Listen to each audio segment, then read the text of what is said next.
Welcome, everyone. It is that time. GG Millions. It is season 2023, episode 24. I am joined by the Kristy Arnette Moreno in the house. Kristy, how are you? I'm so great. How are you? I'm good. I got to see you in Vegas. We did our World Cup thing this year. I know Yep. we're used to hoisting trophies for Team USA. It didn't go down that way this year, but we had fun as always. That was nice to catch up. And I know you've been very busy being a mom, poker player. Your husband's one of the best players in the world. So I know that you're keeping busy. I appreciate the time. Thank you for joining today. I am. I'll take this chance to say we're recruiting for next year, 2024 World Cup. You play Yes. soccer, Team USA. We need help. But yeah, it was great catching up with you this summer. I'm excited to get into it today. Yeah, no, well, this is a big one. As always, 10K from Sunday. This is the final table. We will play to a winner, and we are going to have some of the biggest names in the game join us today. And there's a look at your GG Million ranking with the current first place still Asher Konoff with that big score, 1.4 million over in earnings so far. And there is a look at the prize pool for today. Another healthy prize pool with over 300,000 going to first place. Ninth going to take 42,000 minimum, 142 entries, and we have got again some. It's always the case, big names in the game. Chris, I'm curious if anyone stands out for you here, but there is your chip leader Oli Shemian. That may ring a bell. It does. Honestly, I remember when he first came on the scene because I was at the 2013 PokerStars Caribbean Adventure where he started running around with his tank top on, like 22 years old, Ole Shemian, just like Yeah. making final tables of 25Ks. And I think there's always this question like, will these young guys stay in the game? Will they make it? And I think we have another young player here. What is his name? He's the young guy who's been crushing it on GG. Oh, He Leon Strom. Leon, yeah, Yes. Leon Sturm, and people probably are asking like, is he going to be around in 10 years? Well, we get to watch him today. We are. We're going to see. He's hot. I believe he actually won this event last week. It was either last week or the week before, and so he is definitely in good form, and he has won a GG Millions for sure. I believe it was actually last week from the booth, but it was late. I'm over in Japan right now. It's 3:45 in the morning, and I was a little tired. And the team does such a great job here for the Super Millions. Got to go to the offices in Korea last week, see them, meet them, and get to hang out. And I feel being on this time zone, it's not easy, Chrissy, but hey, the show has to go on. It's also my birthday today. I'm going to shout out myself for a happy birthday, and I'm just not missing it. I'm not calling in sick, GG. They give the option, hey, like take off or you're over. No, the show must go on. We're here. We're gonna have a great show today. So thank you, everyone. And we're all in, Christy, right away. Fives to King 7. You can't blink on the GG Millions. This is all in, and a set of fives for Owen is going to be good. Daniel DeVoris, another name, one of the bigger names in poker, unbelievable player. That's how you win tournaments, Christy. You have chips to afford flips, and there it is. He's in a flip, makes an aggressive move, doesn't win the flip, but he still has 1.2 million. And another name I'm sure you're familiar with and seeing him around. Daniel, any experience with him and playing or watching? I don't have much experience with him, but one of the things I find most interesting is that he isn't really interested in being like a poker celebrity. He's one of those guys who keeps his head down and is grinding and crushing. And I'm actually really excited to see. That's one of the things I love about these final tables. You get to see everybody's hand and see what they're doing. And I just yeah, I'm excited to see him play. For sure. He definitely one of those guys you just know is at the top of the game, just always seems to have big results, plays the biggest buy-ins in the world. And here is a player, Oli, who is your chip leader. And one of the look at this situation. I mean, you can't really get a better spot. 10-10-6 with ace 10, top pair, top kicker. And if you have eights here, you gotta feel pretty good about your hand. So it does just go with the check call to start. 445 in the middle. And Ole, I think one of the things that separates the greatest, they just kind of know where they're at exactly, what they're repping, what they're blocking, unblocking. And here now, even on this board, I mean, he has such a obviously value heavy hand, but I think he's going to be able to dictate the pot size. He knows kind of how much to bet based on how strong the hand is. And look at this, he's got such a strong hand, but yet he goes for a large bet size, realizing as a player probably has 6x plus, and he does go for a big bet. And if you're eights here, I mean, this I don't envy the spot. What are you doing here, Kristy? Man, this is tough because you're basically deciding for the river too, right? I mean, if he makes this call and yeah, if he sees the river, it's going to be an all in and yeah, that's tough. I don't know. I think it's a great fold knowing that he was gonna basically pay for all of his chips. Yeah, it's in the moment and it's frustrating because the problem it actually you feel good there when you get to see it that you made a right fold. The problem is all the times always gonna have those bluffs that you get blown off and you're like, wow, how can I actually get blown off in this spot? But as it turns out, it was a good fold there, and he does preserve the stack. Also a GG Million winner.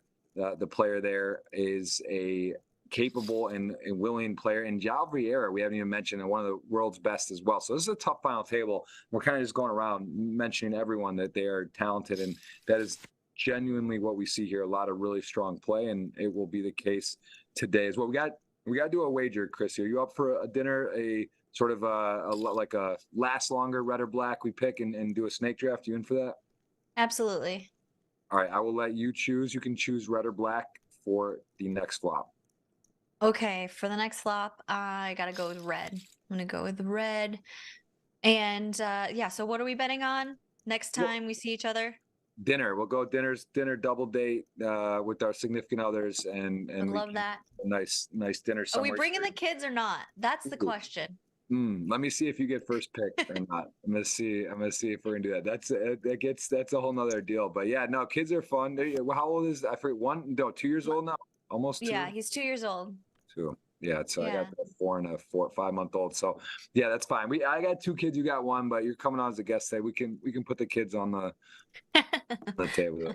Yeah, I'm good with that. And this is actually a interesting river already with a blind on blind, something we see a lot of, the best battling the widest ranges, and King Jack is actually on the 5-5-4 ace. King Jack, I mean, I would imagine just thinks has enough showdown value. I didn't really, we kind of missed the betting as we were doing the draft here, but he does go ahead and bet, which is interesting. That I guess just yeah, just feels he's got a value bet there. I would imagine. I don't really feel like it's a bluff. He's got a nice pot, and Ole still your chip leader, 3.2 million, a little bunched up. There's no one super short today, so let's. This should be an interesting draft for players, and the two. I gotta say, Brazilians and Austrians, we almost have one of each country at every final table. That is the case today. 2 Brazilians, actually 2 Brazilians and 2 Austrians. That's pretty crazy. 4 out of 9 representing those 2 countries, which is I think are my power rankings for the best players in the world right now. I mean, just from this GG Millions Weekly, I feel like that is the case. And Austria, is that a country you would say? Does that sound like they seem to know what they're doing? Austria, Germany seem to be some of the stronger players. Do you have that experience? I have not had much experience with Austrian players, only German, and I for some reason, but I think that it's so interesting to think about, what makes players and like, is it like a cultural thing? Many people would say like in general, maybe, oh, you could probably hear my son, he's babbling over there. But, is it cultural? Is it maybe Germans have a better handle on their emotions at the table? And I'm not sure what perhaps the cultural reason like Austrians are really good at poker, but I think it's fascinating to wonder. What do you think? Yeah, there's something there. There's something going on there. But at the same time, I think 10 years ago, so I mean, Akari, Lee Mojave, these guys that I've gotten to know very well, Brazilians, Rafa Marias, these guys that are, there's a lot of really, really good Brazilian poker players, Jao Samo, that are also like Brazil's become super, super strong. That's a black flop. You said red, right? Yes, I did. Okay, so we'll lock that in. So I've done this so many times. I miss the flop so often on the color. But yes, all right. So that we'll get to that in a second. At the same time, Brazil, I think used to be known as more like fun and sort of splashy and whatever. And now they've gotten to be so good. So I think that's kind of shifted to change sort of the pedigree and how the average player is viewed there. So I don't know, but yeah, there's something about that like meticulous, just methodical work ethic, kind of stoic. I do feel there is something to be said about that within that sort of region. And I get it confused now, Austria and Germany, right? They're sort of like the Austria players from Germany have moved to Austria. It's kind of a mix of both, but I kind of put those countries together within the poker world, and I would say they are maybe the best pound for pound in the world. I think that's fair to say, but All right, with that being said, I'm gonna take Ole. That's my first pick. I think that was a big flip right there to get that. He's got the chips and Yep. it's tough. So you get 2 picks though. You get second and third now. All right. I'll go with Daniel and I'll go with the Brit Owen. Wow. Okay. Very, very, very strong. So, you know what? I've gotten tripped up on this before. I mean, you're taking some. You're not going for chips. I feel like you're onto something. You know something. You got me. I'm a sucker for chips, but this time I think actually, I can't do it. I gotta take it. Tim Duncan. What a name.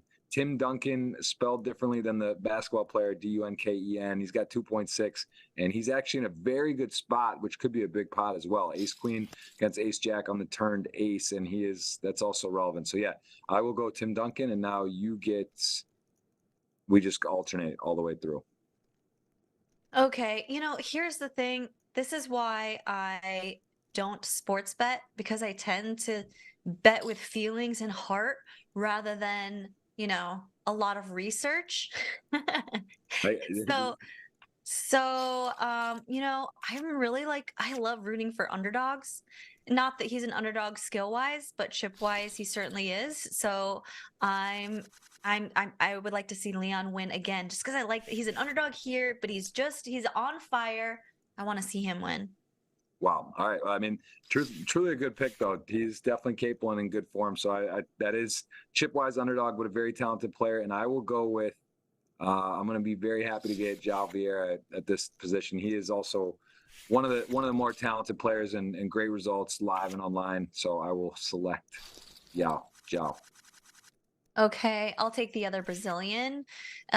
What is his screen? I can't really see it right now. Renan. Renan? I think it's Renan. Yeah, Renan, who is also a very talented player and is a strong pick. I will take the Ukrainian down there, Romanowski, or Roman, also kind of a little bit blurred on my screen, but he has won the GG Millions before, so capable, has the pedigree to do it, has a decent stack, and I think that leaves you with just space. Is that right? Yes. Yep. Space. All right, we're locked in. We are locked in. Audience, if one of my players win, it's $100 for you, GG tournament ticket at the end of the show. If one of Kristy's win, it's a $50 cash GG ticket. So you guys are sweating with each one of us, and we will have the hands up promo. Kristy, I want you to guess. What do you think the winning hand today will be? This exact suits. You got to get the exact suits. Not hard. Okay, I'm just going with Ace 10 of spades. Ace 10 of spades. Awesome. I will go with Jack 5 of hearts. And okay, that's booked. That's not you got to submit the link though, so we're not going to be eligible. But if you're watching, you can see the hands up link pinned in the YouTube chat, and you will be eligible for the progressive bad beat jackpot that goes every week. It goes more and more until someone gets the exact hands correct. So that is there, and we've got the ladies for my goodness, no. oh my goodness, oh my goodness. Oh man, this is not. Come on, underdog story. Listen, everybody hits maybe a queen for the queen. Let's go. Because Roman is yours as well. Son of a. This is really working out so far. This is going as planned, but there's a lot of play left. A lot of things could happen, including something going awry here. But 4-1 favorite. Don't really see off these stack size how it could Clicks it back. Just a little click, which is cheeky. And I've noticed that's something I have been noticing the last 6 months or so, 3 months even, more small raising. I mean, this is obviously stacked up, not that deep. Leon isn't, so he doesn't need to go bigger. But in general, we've seen sort of lighter or smaller, I should say, 3-bet sizings at final tables. And there it is. Queens to kings, not going to be folding. And now, come on, queen. Oversuited in the suits too, Kristy. This is really asking a lot. Brutal. Yeah, this is brutal. Asking a lot. If maybe paint, do we see a slow peel paint for a slight sweat just for hope? Nope. That is clean knockout. Leon, first last week and 9th this week, but still back-to-back final tables in good form, and that is a nice pot and up to 2.5 million, joining the chip lead conversation with Ole and Tim in a very healthy stack as we lose a player. 8 left. play to a winner. And a lot of look at the suited action here. Pretty nice looking hands for button small blind cutoff. What do you like doing here, Kristy? As a chip, like you got the chips, the queen eight suit's pretty. You don't really want to be flatting generally in small blind with weak hands. Do you find a 3-bet here? Yeah, I mean, I think a lot of I mean, sometimes I would actually I think call 3 betting is, I mean, obviously that's the right play. And it's interesting because like you said, I've been, taking care of babies, I've been writing a lot, and I would place myself firmly in the category of amateur, like, poker amateur currently. And in these spots, like I'm always curious because if you decide to play poker, sometimes you're going to be playing against people who are studying all day, every day, those who are pros. And I'm like, in this spot, when you're like, what would you do? I'm like, oh gosh, maybe I'd call a certain amount, or maybe I'd 3-bet a certain amount. And then there are players who know exactly what that ratio should be. And I'm curious for you, Jeff, like, do you have, like, what advice would you say to amateurs who are like, I love poker, but you know what? I have a full-time job maybe, or, I do stay at home with my kids all day, but I want to get out there, I want to play, and I want to take it seriously. But sometimes I worry about playing against people who poker is their life. What would you say?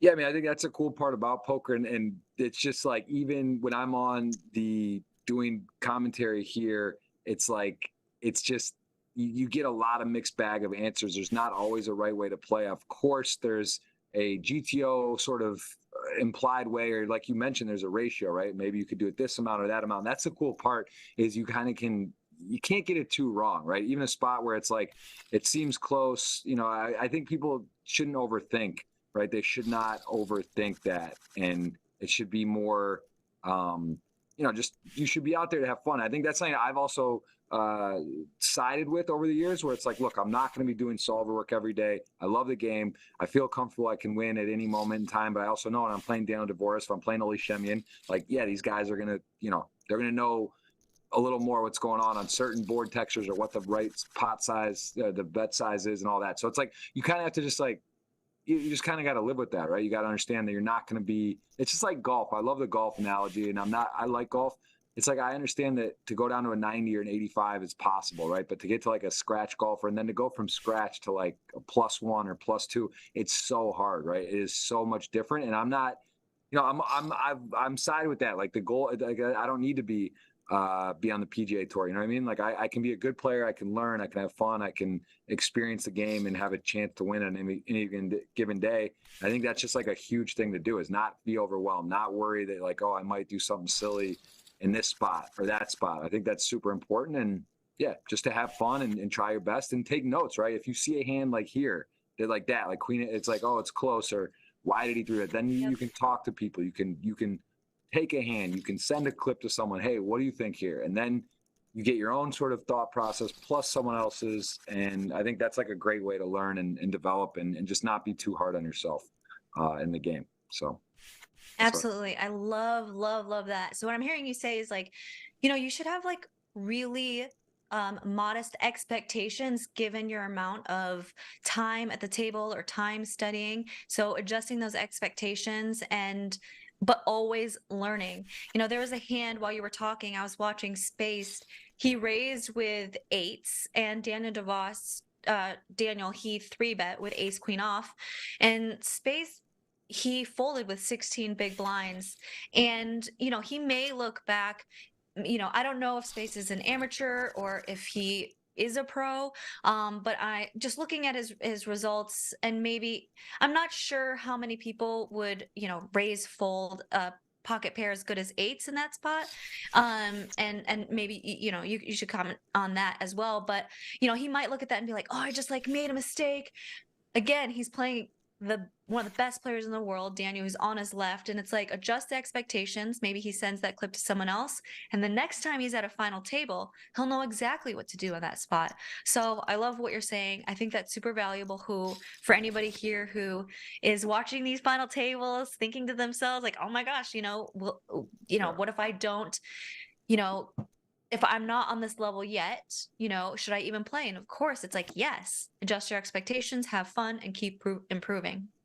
Absolutely. Yeah. No, well said as well. And also you can always just say I randomized, right? That's the new thing these days. Yeah. Yeah, I looked at the clock and I Yeah. made a mistake. And yeah, no, I rolled a, you know, whatever, a number and I ripped it and he had it and that's it. So yeah, no, it's fun. It is fun. And the game is changing, it's evolving all the time. And it's great to see the poker health so big, right? The live it was that's doing well, that it's you know, the live and online number of world. GG's got the bracelet events going on actually as we speak. There's flights going, there's cool events happening, and yeah, it's a great time for poker, which is nice to see.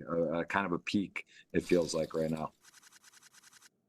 I mean, Ole is just running good. Just comes in with the ace queen off, flops an ace. Yeah. We just got to acknowledge that right now. He did lose a pretty big pot to Tim Duncan, ace jack to ace queen, where he was betting and turned the ace and continue. But yes, he is of course. I think that's another thing that you just kind of great players do is they find themselves in constantly favorable positions. They just seem to find a way to have the, you know, pipping a player, have a little better, or just find the right spot, and timing is so important. And that is Ole, I've seen him play a lot on the GG Millions over the last year, and also just does seem to have good timing. His light, you know, he 3-bets light, or he gets good situations and has some tricks. So, and let's see. Whoa, look at this collision. Wow. Couple of big stacks, blind versus blind. It's really hard to get away from good hands in this spot.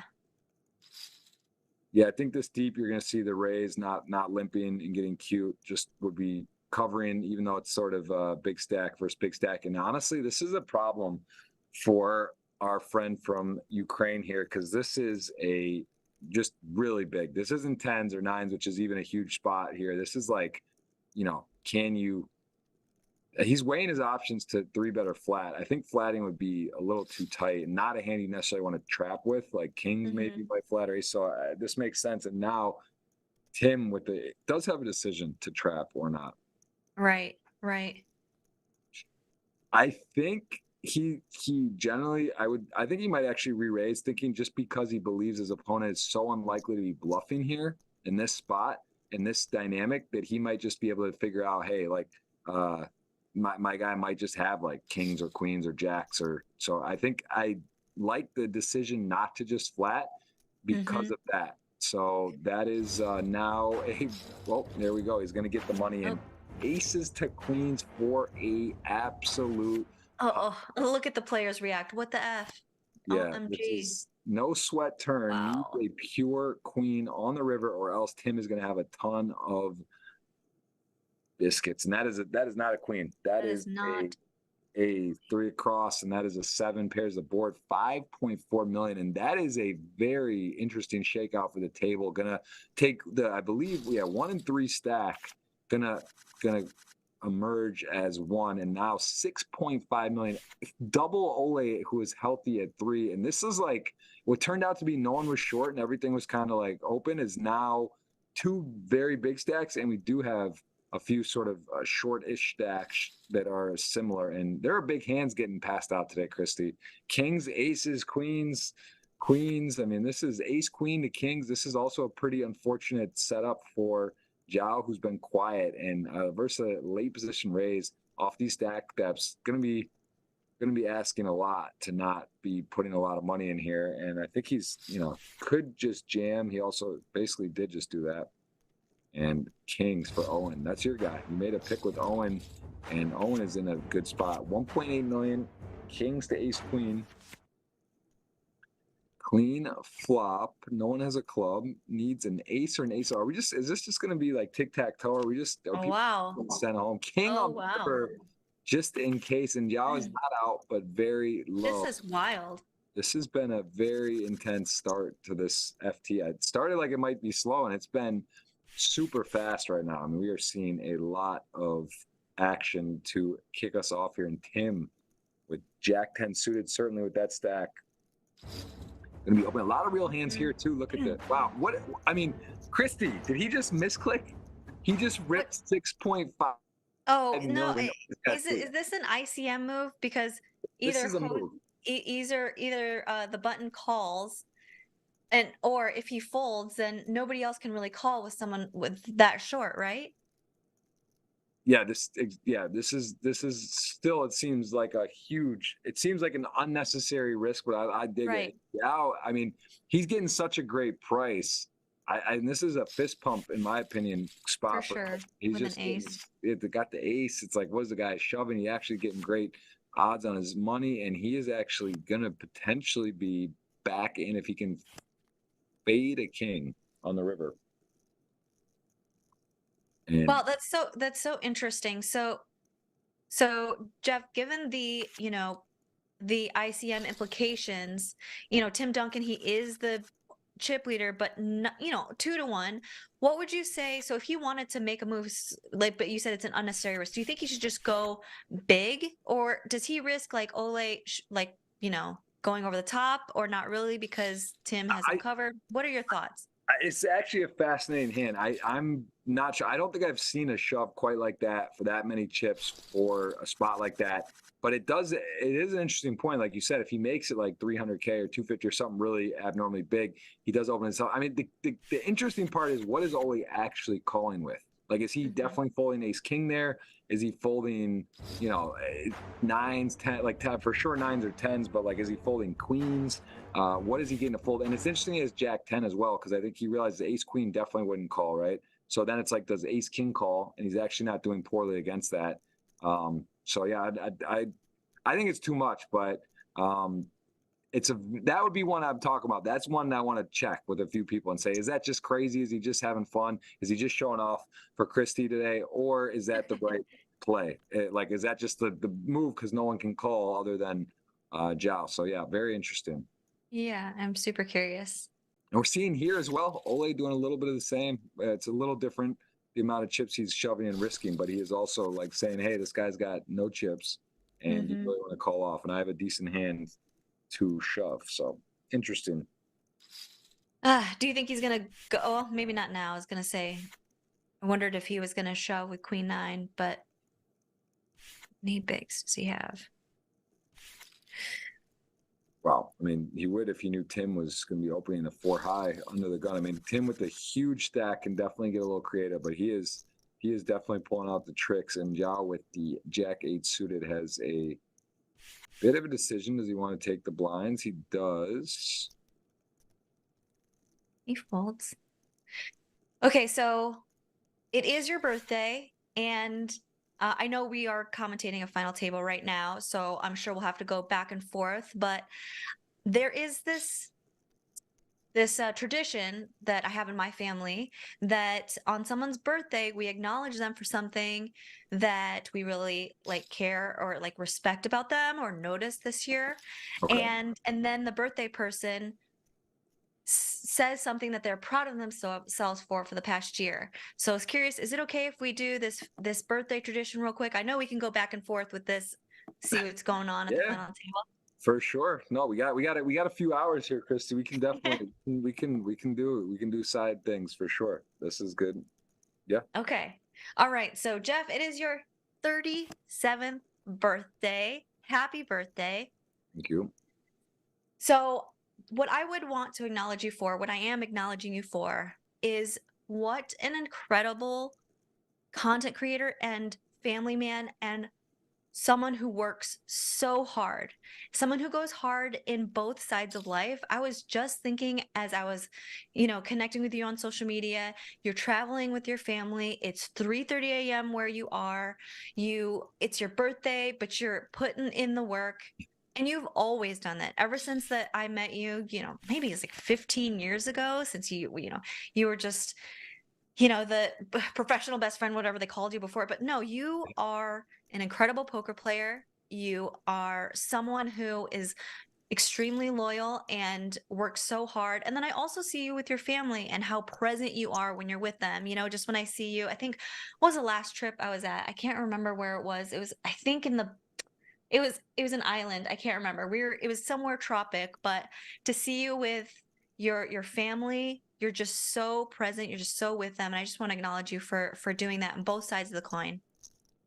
Oh, that was very, very nice of you to say. I appreciate that, Kristy. And that is, you got me blushing on camera. I appreciate that. Very kind words. And I mean, I gotta say, we've known each other a long time. And again, also you've been around. I mean, I think you were actually in before I even really got into poker. You were sort of doing the, content, well, like early on poker news and all that. So same for you, and congrats to you for your being a mother, doing it all, playing poker and having fun and all that. So Well, thank really, you. But this yeah. is about you. So, because it's your birthday, it's also important too, especially for people like you who are moving so fast all the time, to stop and reflect.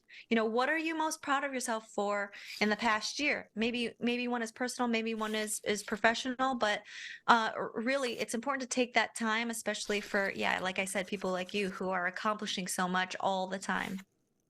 What are you most proud of yourself for?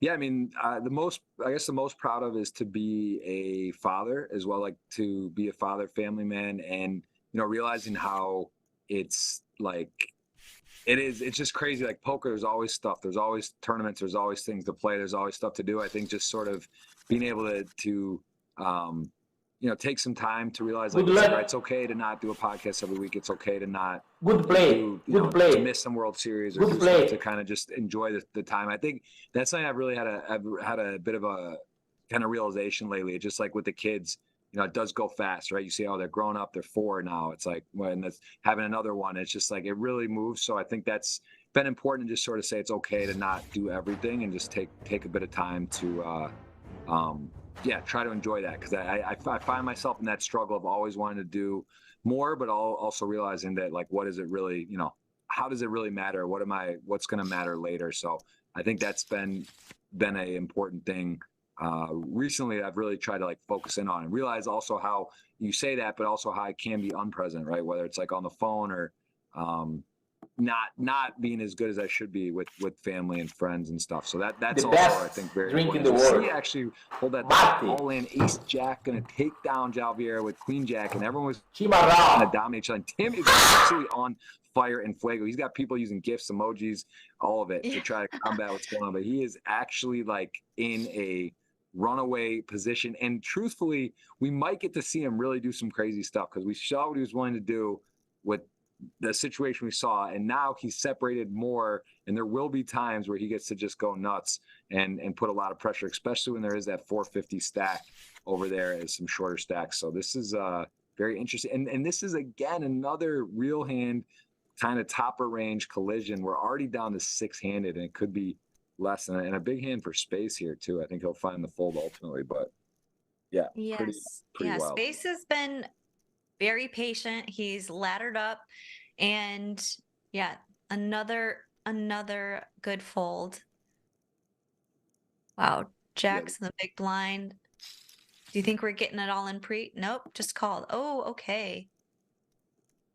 Pretty nice flop for Daniel, who does, I think, recognize too here this is going to be likely a very strong hand, so he decides to see a flop. Maybe could get away from some king or ace high or queen high possibly, or queen king flop, for example. So he is just calling, does make top set, has to worry a little bit about the flush draw, but ultimately there's not that many combinations of the hands here that would be nut flushes. You're not going to see too many random ace x clubs or making a move, I think, in this exact moment. So he is feeling very comfortable that jacks are the best hand, even with the club coming out. And Owen does wave the flag a bit there, decides not to barrel off. Also, I think it's important, he's recognizing what his range looks like, what Daniel's looks like, and decides that he maybe has less flushes here than Daniel. Daniel actually going to slip it over to Owen.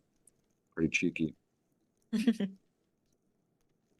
And again, I don't think he's worried about the flush possibility. He's just more looking for maybe a bluff from Owen. And as it turns out, Daniel will win. Could have got it all in pre, would have won the flip, but did play post flop. And again, show the class, right? Showing us that with premium hands, with big pairs, don't necessarily just have to get it all in and run it. You can sort of call and maneuver and decide how to proceed. So nice hand there.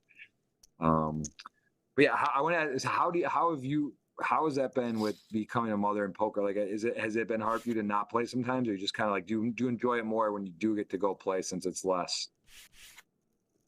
It's hard because I'm extremely competitive, And so when I feel like I'm going in there rusty and I make mistakes that I wouldn't normally make if I was sharp or if I'd been studying or playing a lot, it's very frustrating.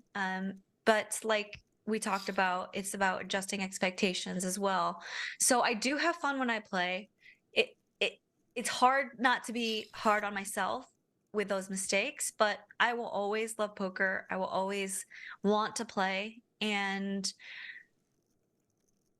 maybe at some point it will become a bigger focal point in my life again, but currently I'm enjoying when I do get to play, even though it's frustrating sometimes. But yeah, um it is also nice too because I have Andrew. We can always talk over hands. We get to go together often. And the whole camaraderie of, so many of my friends play. That's the part I really love. I love going to tournaments or whatever and traveling.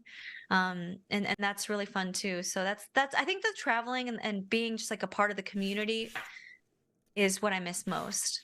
Yeah. Yeah, no, it is very interesting. It's also nice when your husband happens to be such a great player. I mean, his results are just like it's crazy. Are you actually surprised? I know obviously you're biased and you're going to be supportive and regardless, but is it like are you actually like genuinely looking back from a few years, maybe when he had his first tournament win or big score, and you're like, oh wow, that's cool, that's wow, and now you're like, wow, like you expected almost like he's had so much results, and I mean. I have to look it up. I forget, but I know he's won literally like some crazy, like seven-figure scores and huge fields. And does it surprise you at all or not anymore?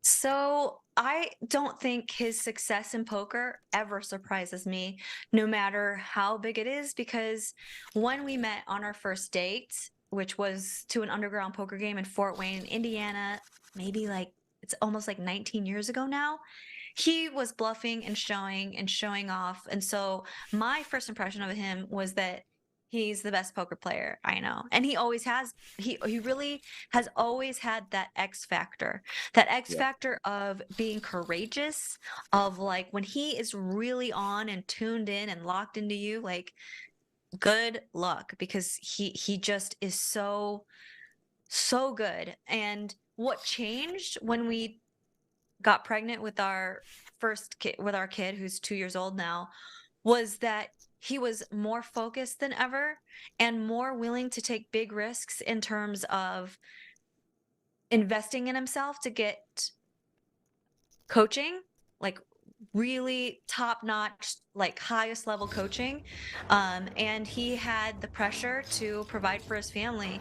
And when that focus changed, when his like vision was bigger than himself, Yeah. he and he got very specific with goals. Oh yeah, sorry. All right. We got this.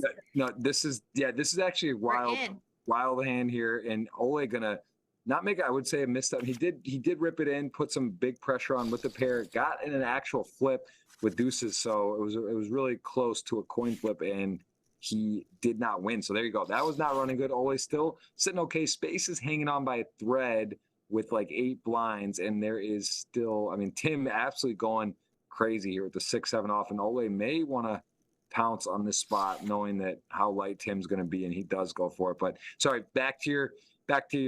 So you felt like that maybe did bring in like a sense of urgency, or just sort of like, hey, that I need. This is like now it's time. If I want to do this, keep doing this. I need to really like be my A+ and give my best. Is that? Yes. Yes, and I think that, well, first I'm like way to go Owen because he is on my team. And That's a big, yeah, that was a big flip. You needed that. That was I kind of needed that. I that was needed a good that. fucking. And I also love how Tim Duncan is just like is really, because sometimes you get those chip leaders who kind of sit back and want other people to knock each other out, but he's playing. He's like going for the win. I appreciate that inner chip leader. But yeah, I think that what that showed, I think having a vision, staying focused, taking the biggest risk that you can towards what you want gets you there faster. And having that big vision of he wanted to make his first 7-figure score, that was his big goal. And having a specific goal helps you figure out how to put all the steps in under it. So any of you poker players who are watching right now and you want to have better success in poker, I think first of all, having like a really specific direction or vision helps you not take the swings and mistakes along the way as you're learning so seriously, because you know where you're going and you're just like, it's okay, I'm headed there, I'm on the way. And that's really what happened to him. It did surprise me how fast it happened. I think like it was maybe like 4 months after he said he wanted to have his first seven-figure score, he won the Win Millions for like 1.4 million. Yeah. But yeah, it was just really impressive. Oh no, his first goal was get his winnings over 1 million, and then he won the Venetian. Small, like one, not small, it's like 130K. And then he was like, okay, my next one is first seven-figure score. So yeah. That's awesome. This is actually a insane hand because the 7-8 suited just goes for it here. Flops a really sneaky hand with the double gutter, right? A 10 or a 6 would make a straight and unblocks the likely draws of his opponent, which is also very important. He doesn't have a queen or 10, a club in his hand. Although the queen on the river arrives, even like a queen 10 here, right, or a queen king would have a very difficult time calling. And if you're Daniel, I'm actually like, I thought it was close on the turn with such a wet board, right? The clubs, the diamonds, the straight draws, to maybe just decide to rip it in there. But he says, let me see a river and let me decide. Now, the downside of just calling the turn is you do get scary rivers. But if you are going to play it and say, hey, I'm going to close my eyes, I got top pair, top kicker, very wet board, and almost call any river or majority of rivers, I think the queen is like a middling one, right? Like if it's no diamond, no club, going to call very fast. If it's a diamond or a club, maybe close on deciding what to do or what, you know, if he does call or not. But as played, I still think this is not a great river for him, but it's like super close as played to calling. Wow. He does just figure, hey, maybe queen 10, maybe queen king, maybe 10-8 gets there, you know, those. So a really powerful play by Tim Duncan. And I'm a little, I would like to review that. I would like to review the turn because I think that like I get why he just called and it makes a lot of sense. But then you see the downside of that is by going to the river and you know getting a chance to be bluffed there. So very interesting spot and a nice hand by Tim. And curious, what do you think about that river decision? Oh, I love the heart. And yeah, in Daniel's situation, that's really tough. Obviously, it does complete, you know, a straight draw. But it's really My tough. personal assistant. But you know, Daniel ran it through his calculations in his head, and you know, so if you don't make the wrong decision sometimes, then you're doing it too much. So you know, just one of those hands. I'm curious what you think of Ole limping pre-flop this hand, ace 10 suited. I actually I think it's more of a function of space stack. So he's just kind of realizing that he's gonna, you know, be maybe jamming there. And then if he does open or if he limps and he jams, he'll see whatever other players do behind. And if he doesn't, he gets to play post flop. So I think that's just doesn't want to raise, let space shove and someone else, you know, he might, then he loses the extra raise, right? Because now it's like it goes, he opens, space shoves. Now he loses that extra open if someone else calls behind this way. He plays a post flop situation. If spades, he wouldn't fold, right? If he limps, spades shoves, everyone folds, he's going to call. But it gives him the option to get off for less and not get in a weird spot. So as it turns out, this is a very nice run out for Ole. And again, a sort of unreasonable spot for Owen to ask to fold, where each player turns top pair and there are a bunch of draws that miss. I think the only side is though the 10, the jack and the club are not great to have, right? Because of draws, you block some of those key draws, the jack queen, the club. So I think that this is why he's not snap calling, because he's realizing that this is a bit problematic with the bluffs he's blocking. But I don't see how he can fold though still. Big bet though. Big bet from Ole. Asking for a lot here. Yeah, that really makes sense what you said about Ole limping. And what I find so fascinating and wonderful about watching these final table replays is that you see how different plays are when you're at the final table. Because when you're just playing in any other part of the tournament, you know, at least, you know, 3 or more tables, it's just a completely different game. And then final table play is just like there's so much to consider. ICM, the stack sizes, and whether people even know what ICM is or not, if they're playing, you know, optimal, and there's just so much nuance there that, yeah, so fascinating. It really is. That is what's so cool about poker, is it's just always, there's always something that is new or different, or that's just not the same. You know what I mean? Like it's just amazing how like it can be, the stacks are different, or how Ole is going to be short one time and you have the chip lead the other, or how the stacks around them are. It's just always kind of, it's amazing. The same game can be so interesting. Like every final table, you're just like, wow, like I want to see how this gets played, and how these guys respond, or if they're going for the win, or they trying to ladder ICM. A lot of different strategy, and very very fun to watch. Like we said, a lot of the world's best confirmed, and some of these other players we don't know as much about, but seem to be very good players in their own right. Let's see, I'm going to put the link for the $50 cash tweet. So if you guys want to enter that is my pinned tweet on Twitter for $50. We have the hands up, the chance for a bonus for a jackpot that is progressive each week if you guess the winning hand. I believe Kristy said ace 10 of spades, and I said, what was my guess? Well, I'm trying to think. It was, I think I went with something of hearts. I got to think of jack 10 of hearts, jack 9 of hearts. But Kristy, we're not eligible. You got to click the link. You got to put it in, officially submit. Yes, I'm trying to. If you want to be eligible for that. I'm trying to think what. Is this? We got another all in. I mean, if this is a straight, a flush, a 9, a 10, oh my goodness, this is just too many outs. My. Just too many outs. Here we go. It could be too many, one of those too many situations. And it is not gonna do it. Daniel gets it, and that would have been officially the biggest beatdown we've ever seen on the GG Million. If he had won that pot, that would have been like 9 million with 5 left, or 5 left. I'm sorry, it would have been 9 million, 5 left with like some crazy percentage of the chips in play. But Daniel's gonna hold, and it is still a ball game. But wow, what were we saying? I forget what we got. I think I said, did I say jack 9 of hearts? I can't what I said. You said jack 5 of hearts. Jack 5, that's right. Motown, that's right. Jack okay, wait, where is this link? I'm sorry. Where do I have to?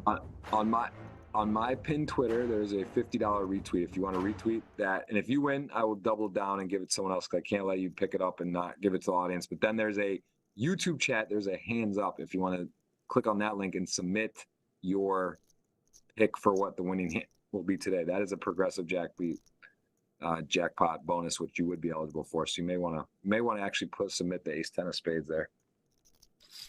We got diapers, Kristy. You got stuff going on, man. You know what I mean? It's like, it's jackpots and stuff. We gotta take that EV. It might not be a lot. There's a lot of poker hands. Hard to get it right, but diapers are expensive. Okay, wait. I'm sorry. Deuces, wait. Put the hand in on our stream. Which stream? So, oh my goodness, Space trying to make this a game. Space finds one. He's got 1 million lives. Yeah, that is a club. That is not a 10 on the river, and that will be a double up. So I believe, let me just check the YouTube chat, because I'm on my laptop, my mobile. I don't have it. I don't know if it's pinned on here. There it is. So on the YouTube chat, if you click on that link, it says hands up, and that is the pinned chat on there. Yep. That is to be eligible. It's a Reddit GG chat to type it in. If you want to be eligible for the $50 or $100 giveaway at the end of the stream, you got to hit the thumbs up. If you're enjoying the stream, of course, I'll have a keyword for you at the end of the stream. And then my Twitter, Kristy, if you retweet my tweet, you will be eligible for a $50 cash. That's out of my own pocket. And that is available as well. So, well, if I win it, I'll pay it forward. But it would be. No, you can win it. You still get to have it, and I'll just do another one. It's hard. It's not. There's not. You know, I mean, if it happens, that's like, it's all good. That's good. We'll see, but you're eligible for all those giveaways. And we are watching Owen in a ace 9 versus 8-3 spot, where starts out fun, right? You're like, okay, I got ace 9 blind on blind versus the aggressive player. Okay, now here you go, queen 4. Everything's a little scary. So hard to make a pair in no limit hold'em though. Ace 9 still likely going to be holding on here, depending on the size. If Tim just wants to absolutely go for it here. What happened pre-flop?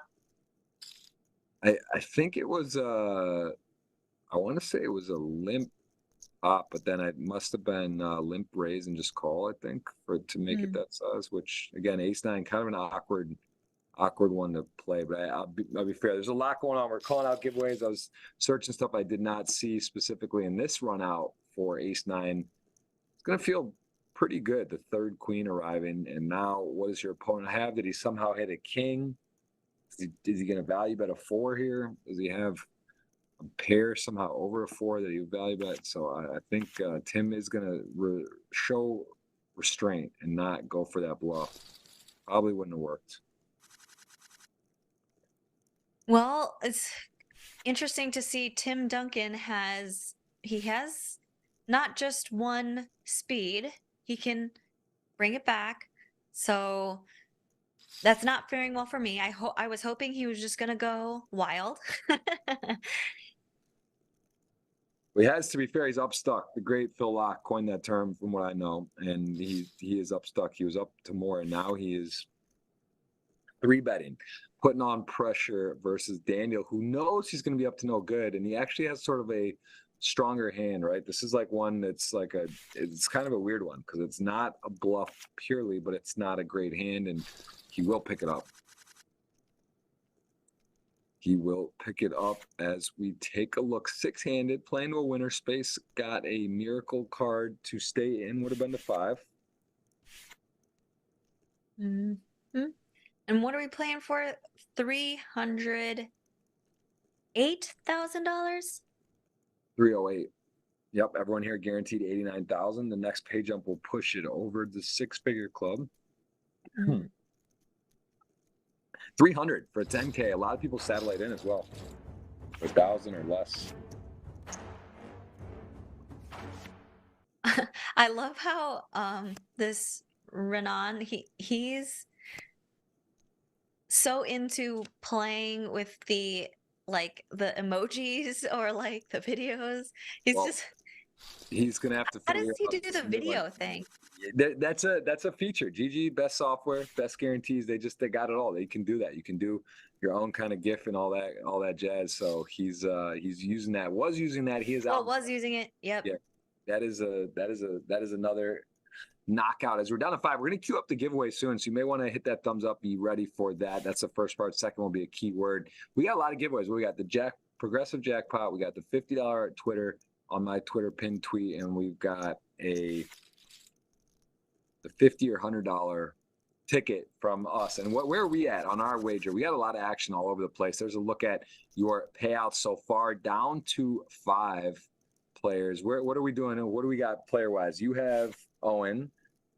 I have Owen and Daniel and Space. Okay, so I'm saying. So you've got the chip leaders. Yeah. All right, I like my chances, but I've seen it all. I'm not going to sit here and count dinners and Chuck E. Cheese points. I'm not going to do that. I know there's a lot that can happen, and also Tim's ready to splash around. So Daniel, look at this, goes for a trap, and he gets his man. I mean, just knows where he's at, knows what he's doing, knows what to expect. And now 9s, though. I'm curious here. Is it just strong enough and your hand's so vulnerable, right? To flat, you're going to get some weird flops, and he does just call. So very, very interesting. And as it turns out, the 10 is just enough. I mean, that's not a good flop for 9s, although he is open-ended though, right? He's still got some stuff going on. It's always so tough when you want to slow play and just get a really tough flop. Yeah, I mean the open-ended still, although this is not one he's gonna love at all, because it's like, do you call? Is a king what happens on the king?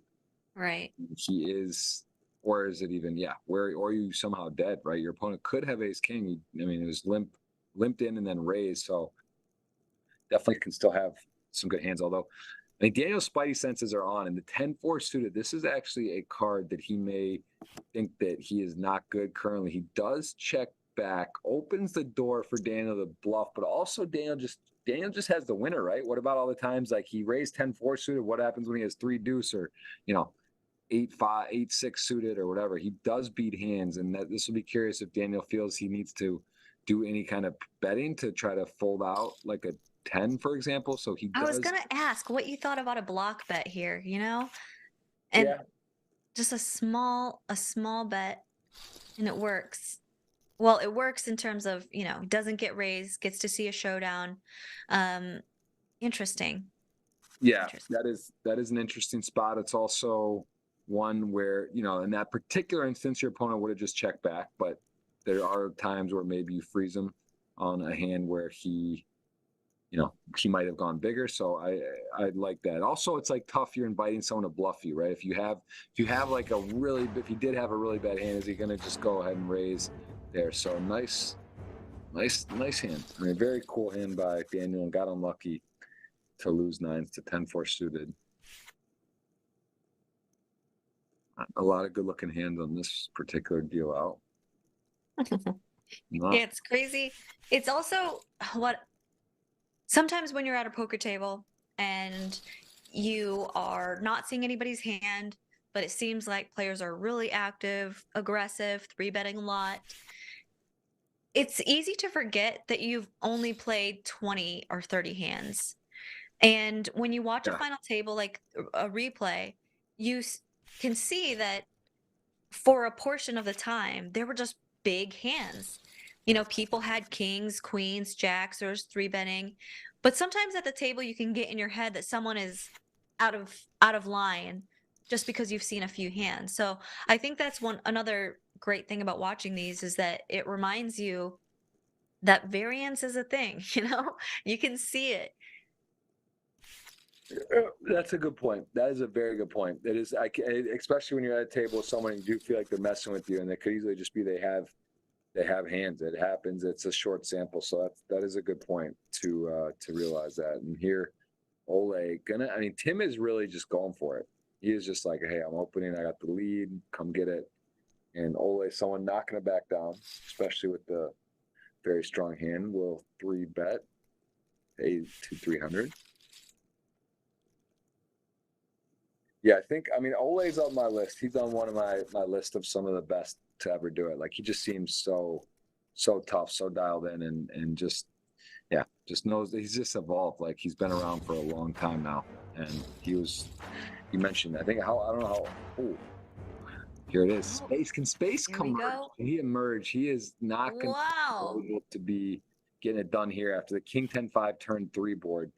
And that is going to be curtains for that. We're done to 4. Kristy, I don't know if you cleared your schedule there or what, but this is one of the faster goes we've had, although it is still big blinds, right? And now we're going to get shorter, quicker, but more blinds to play. So it could take a while, like a heads up or a 3-handed, but this is, as it stands, very, very fast, uncharacteristically fast. Well, I just want to give it up for Space. He really was patient there, and he got it in a race. Congratulations to you for that finish. And Jeff, yeah, you don't want to jinx it, because I have been at final tables all over the world covering them for Poker News, sitting in a little dress at 3 a.m. waiting for that winner interview. And just because it goes fast doesn't mean it's fast in the beginning, it's fast in the end. So you never know. It is true. And here we see 10. Whoa, look at this. This just guy leads.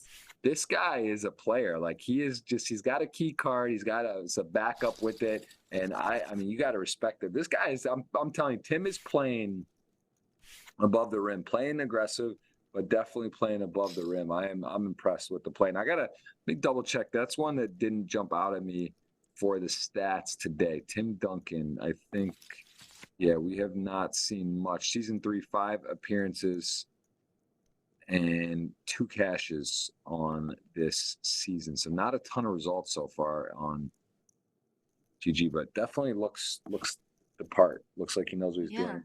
And here we go. Trips for Daniel. Yeah, definitely someone to look out for.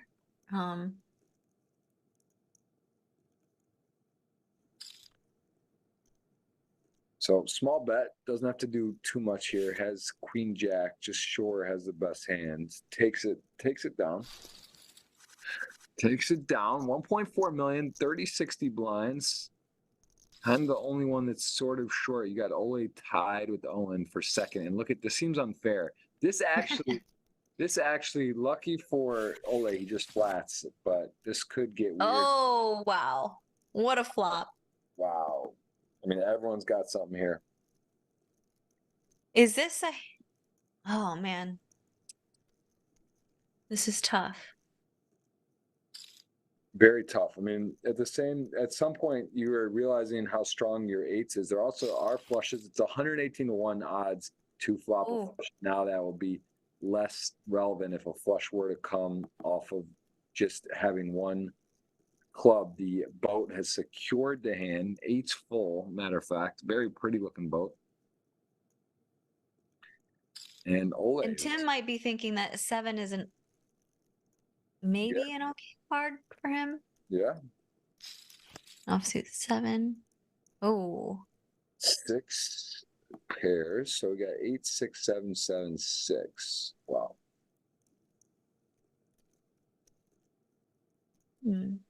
Wow. And Ole, what this is again, kind of knowing where your opponent's at. What are you repping? What do you think? What does your opponent think you have? What do you actually have? And I think, he's going to decide about how big to go here. It's also kind of hard to get called, right, by too much. Although, yeah, I mean, he does go for a bet he wants to get called. Gets snap called. Sets the price at very affordable. And all right, we're getting closer in chips here. Yeah. Ace King suited, such a pretty looking hand. No one has anything behind though. Yeah, that's Ace King suited. I mean, it's important for his stack. Looking to keep up and stay in it. Still has 1.5 million. And we are up on the blinds, 35K, 70K.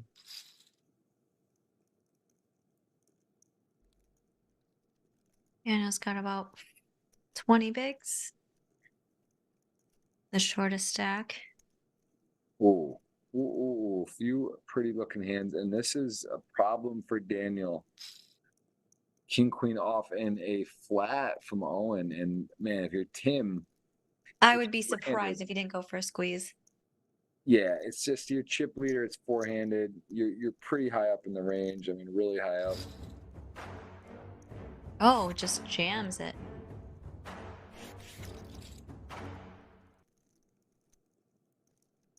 Wow. Well, yeah, makes sense. And he also is going to have some bluffs, right? So ace queen suited. He wants to play sort of a medium strength or strong hand and some lighter ones. We saw him mix in that very light shove early today. And Daniel, 10 jack, blind on blind, getting to be critically short. We'll check back, and what a flop for Ole. King 9 trips. He has run pretty well at several. He did lose the all in though. The big all in. Just looking at the stats here as well, we don't know much about Owen either. Doesn't seem like there's much. I'm always curious how these players are feeling behind the computer. What is it like for them? Maybe they're in like their lucky chair, or they're sipping a beer, or who knows, maybe they're doing shots with friends that are watching. Like, yeah. Wonder what's happening. I mean, we all know what you're doing because we get to see you on stream. But yeah, just I always like to wonder what's going on in there, Owen. Yeah, it's true. It is true. And this is a pickup for Ole, and Daniel now very short as we see a few. Oh my goodness. Ace is going to open with his stack in the situation. Sevens is going to probably just flat based on how everything's playing. Then you got 8-9. I thought it was eights, but 8-9 off is going to be out of the way, and then you'll have a real hand with the ace king. So this actually could get a little scary. I mean, fourth place, as you can see, is guaranteed. Where is that? 114K, I believe. No, more than that. It's at the bottom, 146. So, I mean, big pay jumps though, even between fourth and first. And ace king going to go ahead and click it on up. What do you do here on the button with sevens in these stacks? Yeah, the calling just not that attractive. You're just gonna miss most of the time. I think that's a good fold. I think that's a good fold. Yeah. Very, very good discipline. This sort of realizing too, it's this guy just, not saying he's not capable, but just recognizing the moment. It's gonna be likely a real hand. Do I want to flip? Do I want to put money in? Not so attractive as we see the Jack 6 hearts. On the button, kind of tough, right? You're raising into the two guys that have a lot of chips. You realize you can get a lot of pressure put on yourself, and does just get out of the way. Kristy, give me 1 minute here, just please, if you can you hold it down? Let's see. I haven't seen the mini games yet. I'm hoping they're gonna give the cards face down. We can play a couple of those. Oh yeah. Just give me All right. I'll be right back. You got it. All right, guys, we got a blind versus blind, single raise pot. Little C-bet takes it down. How are you guys doing? I actually, I'm only noticing now that I can see the chat. I wonder how far back it goes or if this is live, but we're here and we're having fun. All right, Tim Duncan could raise the queen 6 on the button. He's been pretty loose. He gives it up. Ole Shemian in the small blind. Shoves, I think. So Daniel has around 10, 12 big blinds. Gives it up. No, 12, 13 big blinds. Folds an ace in the big blind.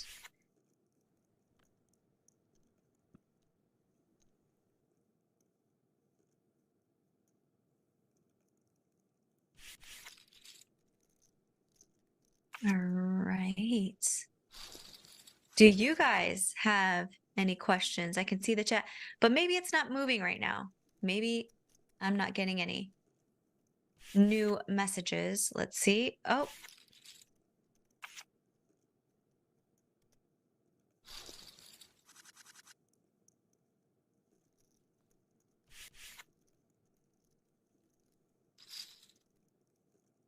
Like I was saying earlier, it's so interesting to watch the hand distribution at the final table. We haven't seen a ton of big hands. We've seen a lot of folds, a few raise take-its.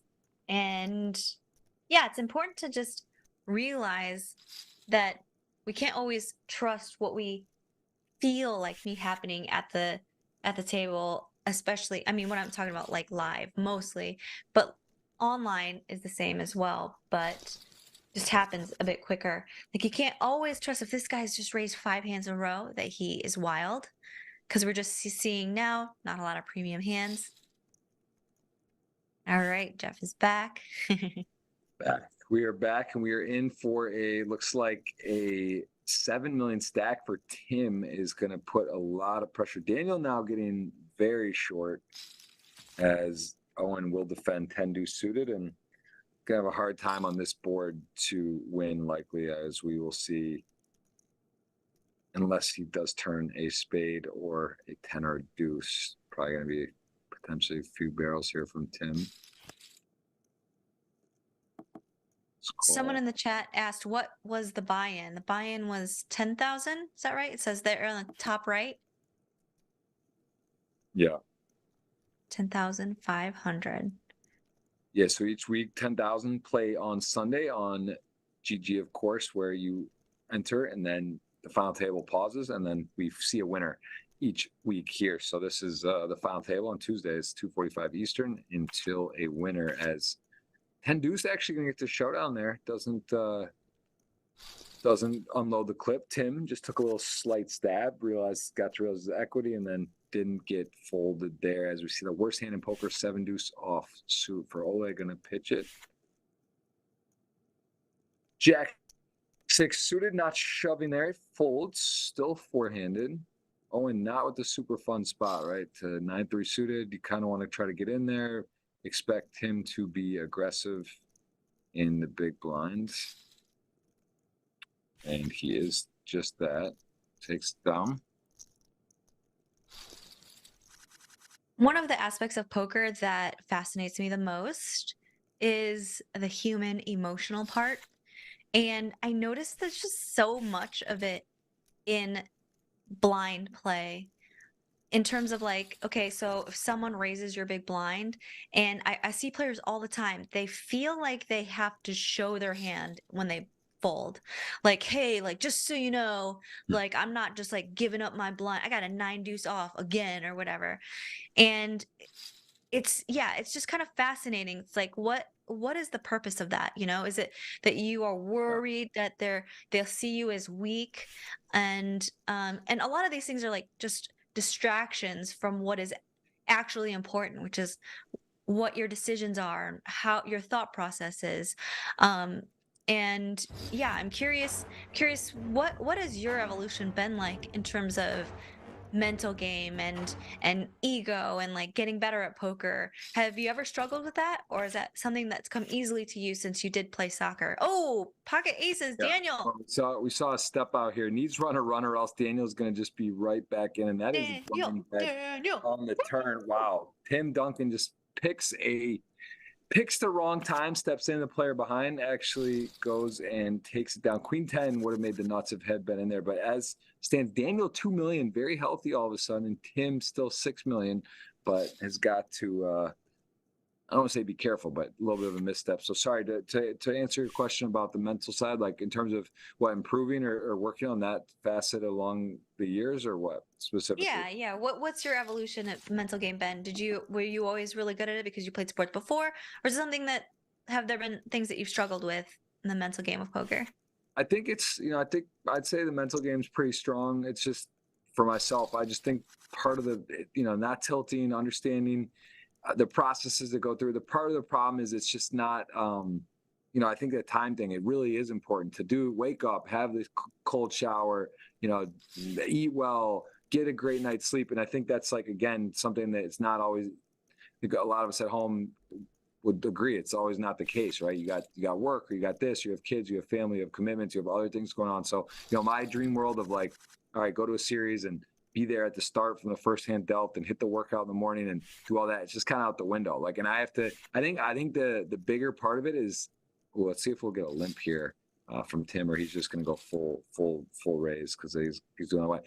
I think the biggest thing, I worked with Elliot Rowe. I worked with him, I believe it was 2019 when I started, but it was more about acknowledging and just being present to it, right? Understanding that, hey, I'm maybe not going to be at my best, and that's okay. And like not feeling guilty about that. Like, oh, wow, I went late today, or, oh, I got to be on my phone when I play, right? Like, I think that's important, because there was a period of time where I started a YouTube channel. It was like 2017. And there was like a year or two where I felt like my results were really suffering, and I can't pinpoint that's exactly why. But then I started realizing I was going like 4 or 5 hours late all the time at the World Series. I was doing editing or helping, figuring that stuff out. I was just like, I kind of realized the results weren't really lining up or even getting worse, but I felt I was getting better as a poker player. So it was kind of weird. And then I think that was like being able to differentiate that and know, hey, well, okay, I'm sacrificing some play. I'm sacrificing some quality here, but I'm doing the content. I'm doing this instead. And how does that factor in? So I think that is a big moment for myself, and I hope others maybe realize that too. If you are an amateur, if you are, it doesn't have to be perfect, right? You got to be realistic and understand that that's okay. You have other things going on that are maybe working or going well that are going to affect you from maybe being A++ at this area, and that's just okay. I think that was it's big to understand it, right? To just know something's happening versus like being frantic and just lost and like thinking you feel guilty. I think that's the biggest thing I would say. Yeah, that definitely makes sense. Thanks for sharing. Man, I was wondering if Ole was going to go for a 4-bet bluff with the ace 7 there, cutoff versus button. We haven't seen much 4-bet bluffing or even really 3-bet bluffing. We saw a couple from Ole versus Tim Duncan, who, had the chip lead and was the most likely player to be raising wide. But man, we just haven't seen a lot. And I'm curious what you think. Is it, because I haven't been at a lot of final tables or watched these lately. Is that kind of the trend lately, that people are playing a bit more snug than we've seen in like recent years, even if you're watching, like poker on TV? Yeah, I see a mixed bag. I would say though, in general, this at the GG Millions, you see a lot of people going for it. I think that they're just in general not so afraid, or they play this format a lot and they want to have the win. They understand the money. Top three is so important. So I think people. I mean, it's just case by case, but I would say in general, I'd say people go for it a little bit more here on the GG Millions. It's also an interesting advantage if you make the final table as chip leader. You get to kind of jump your seats. So I don't know, have you seen that on here where you No. actually last? So like you get to the final table, the ninth place stack has to pick a seat, and then the eighth gets to pick their seat. So like it's an advantage to be chip leader or to have one of the big stacks, because then you get to get your seat. And that sort of incentivizes aggressive play as well along the way, because it does matter, sort of an advantage. It's a cool feature. Yeah. Wow. Yeah. That's Also the so chess clock. If you notice the chess clock, each player there, Yep. underneath their thing that gives them one set amount of time to use throughout, and then you get to instead of just like unnecessarily using it, you kind of get to save it and use it when you think it's really valuable. So very cool feature as well. Awesome. That's really unique, and that makes a lot of sense. Yeah. All right, man. Daniel is dangerous and he has chips. This is going to be a fight to the end. Really going to be interesting how this goes down. Two huge hands blind on blind, four-handed Mm. ace jack suited versus king queen of spades.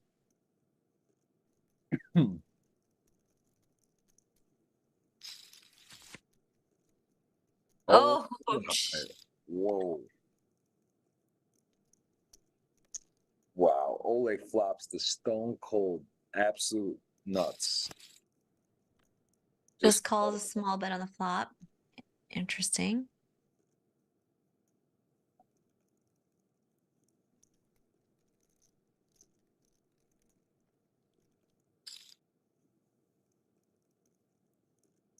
Wow. Well, I mean, the board does pair. Of course, doesn't have the nuts anymore, but still got to feel pretty good. Certainly not full in. But I mean, look, it's actually interesting, right? Because the bet size now sets up a SPR of less than 1. So will Tim shove here, or is he just going to check and decide? I feel like shoving or betting big would be a little too greedy here, right? You have like your opponent does miss some king X of spades, queen X of spades. Wow. I mean, this is snap call. Always not interested in that story. He's like, listen, man, I flopped enough. You're gonna have to show me a bow here, and the sizing on the turn isn't really indicative of a bow. So that was a curious play by Tim, who has played very well and aggressive, but had a pretty big misstep there, as we see. Yeah, it's hard. It's hard because, oh yeah, that's a tough hand. Because Ole, I mean, he could have a 7 there too, in the big blind, just calling a raise. It's interesting, like what hands he thought he might get called by Yeah, that he beats. yeah, I agree. Very curious hand. I'm a little confused by that, and it is Ole with the laughing stack right now, 7 million, and he is gonna raise pair.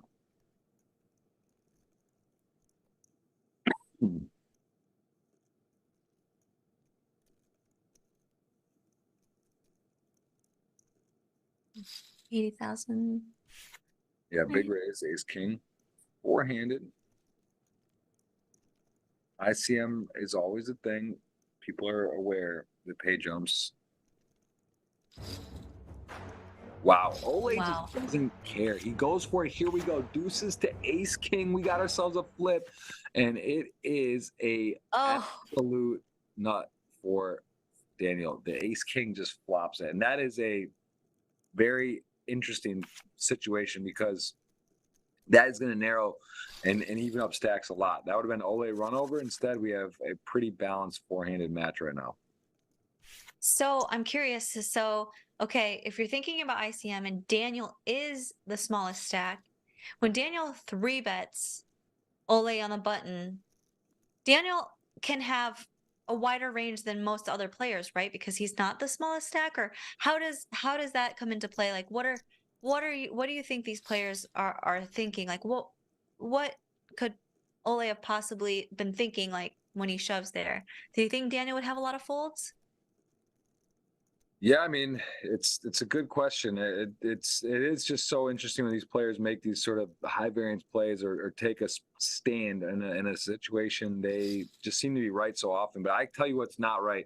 Jack stays Jack, small blind, big blind. This is a pile up going for Owen. Look at the snap fold. Just realizes what he's repping, what the player's repping. Not interested to play ace jack there, as we're seeing some big hands and pairs versus ace king now again. Wow. Wow, two hands in a row. Owen with some bad timing. Yeah. Well, that'll make him kneel, not make him know that. Fours. Owen not gonna call off of force. What do you think about just jamming on the button with fours if you're Owen? With let's see how many big blinds. I guess maybe it's too many big blinds. Yeah. He's got like more than 30. Yeah, that would be too much. Yeah.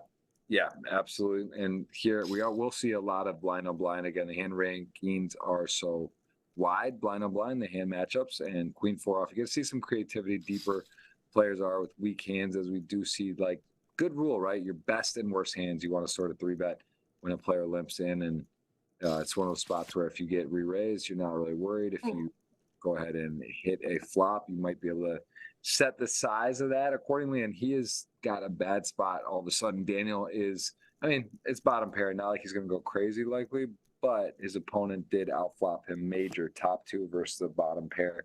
Does check back.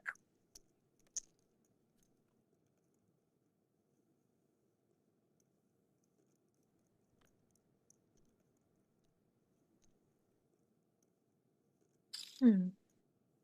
Very interesting. 10-8, gonna go ahead and kick on the pressure. Queen four, not gonna, can't imagine would hold on for what.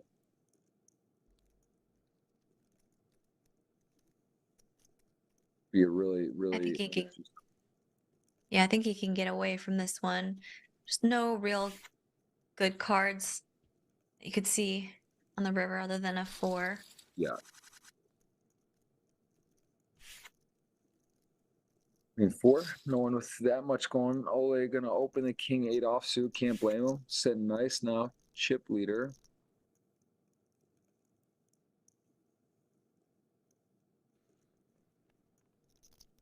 Ace eight, and this is one of those ones that you can three bet or flat.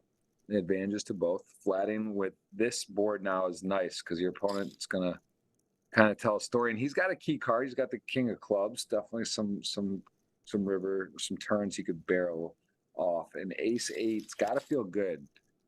Just calls.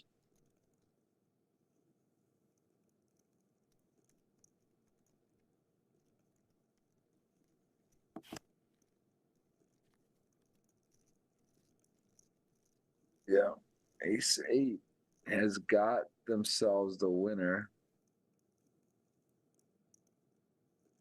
Yeah, when Ole checks the turn, I wonder if Owen will go for a maybe a Jack's an interesting card on the river.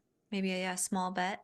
Yeah, I like that. I like betting here. I mean, Ole also so creative, can really put you in a tough spot in the blink of an eye. So you can't just throw chips out hazardly. Does get called king high, king. I'm sorry, the nine pair. So king nine does pair the nine.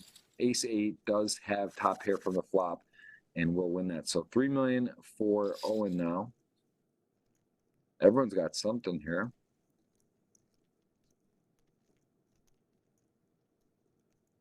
King 10 suited. This is a very short. Daniel with 3.7 million all of a sudden, Kristy. Don't sleep on Daniel Dvoris. Definitely a player. Very dangerous. Seems when you watch these good players, it just seems like they're bobbing and weaving just at the right times, and it's, you know, Wow, big ace 3 suited. got I the mean, great timing. squeeze, got the squeeze through. This is the second big squeeze that he's gotten through. You're right.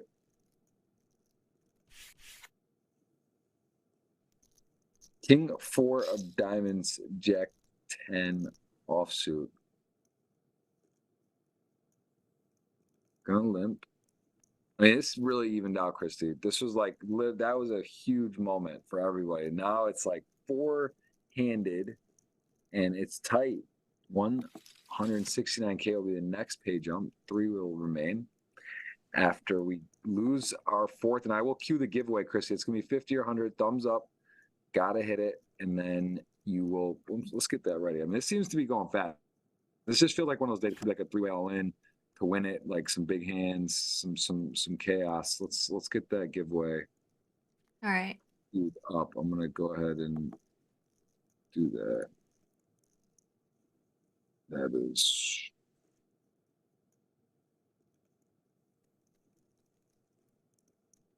is done. That is there.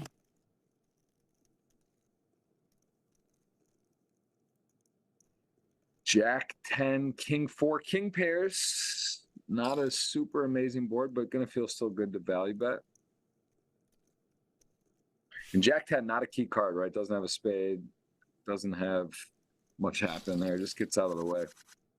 I hope we get to do a mini game. I want to see it put you on the hot seat, Kristy. I want to see you see the decision process with the whole cards down. I think we should have at least 1 or 2 of those. As King 6 suited, Oscar gonna open it up. He's just gonna get that one through.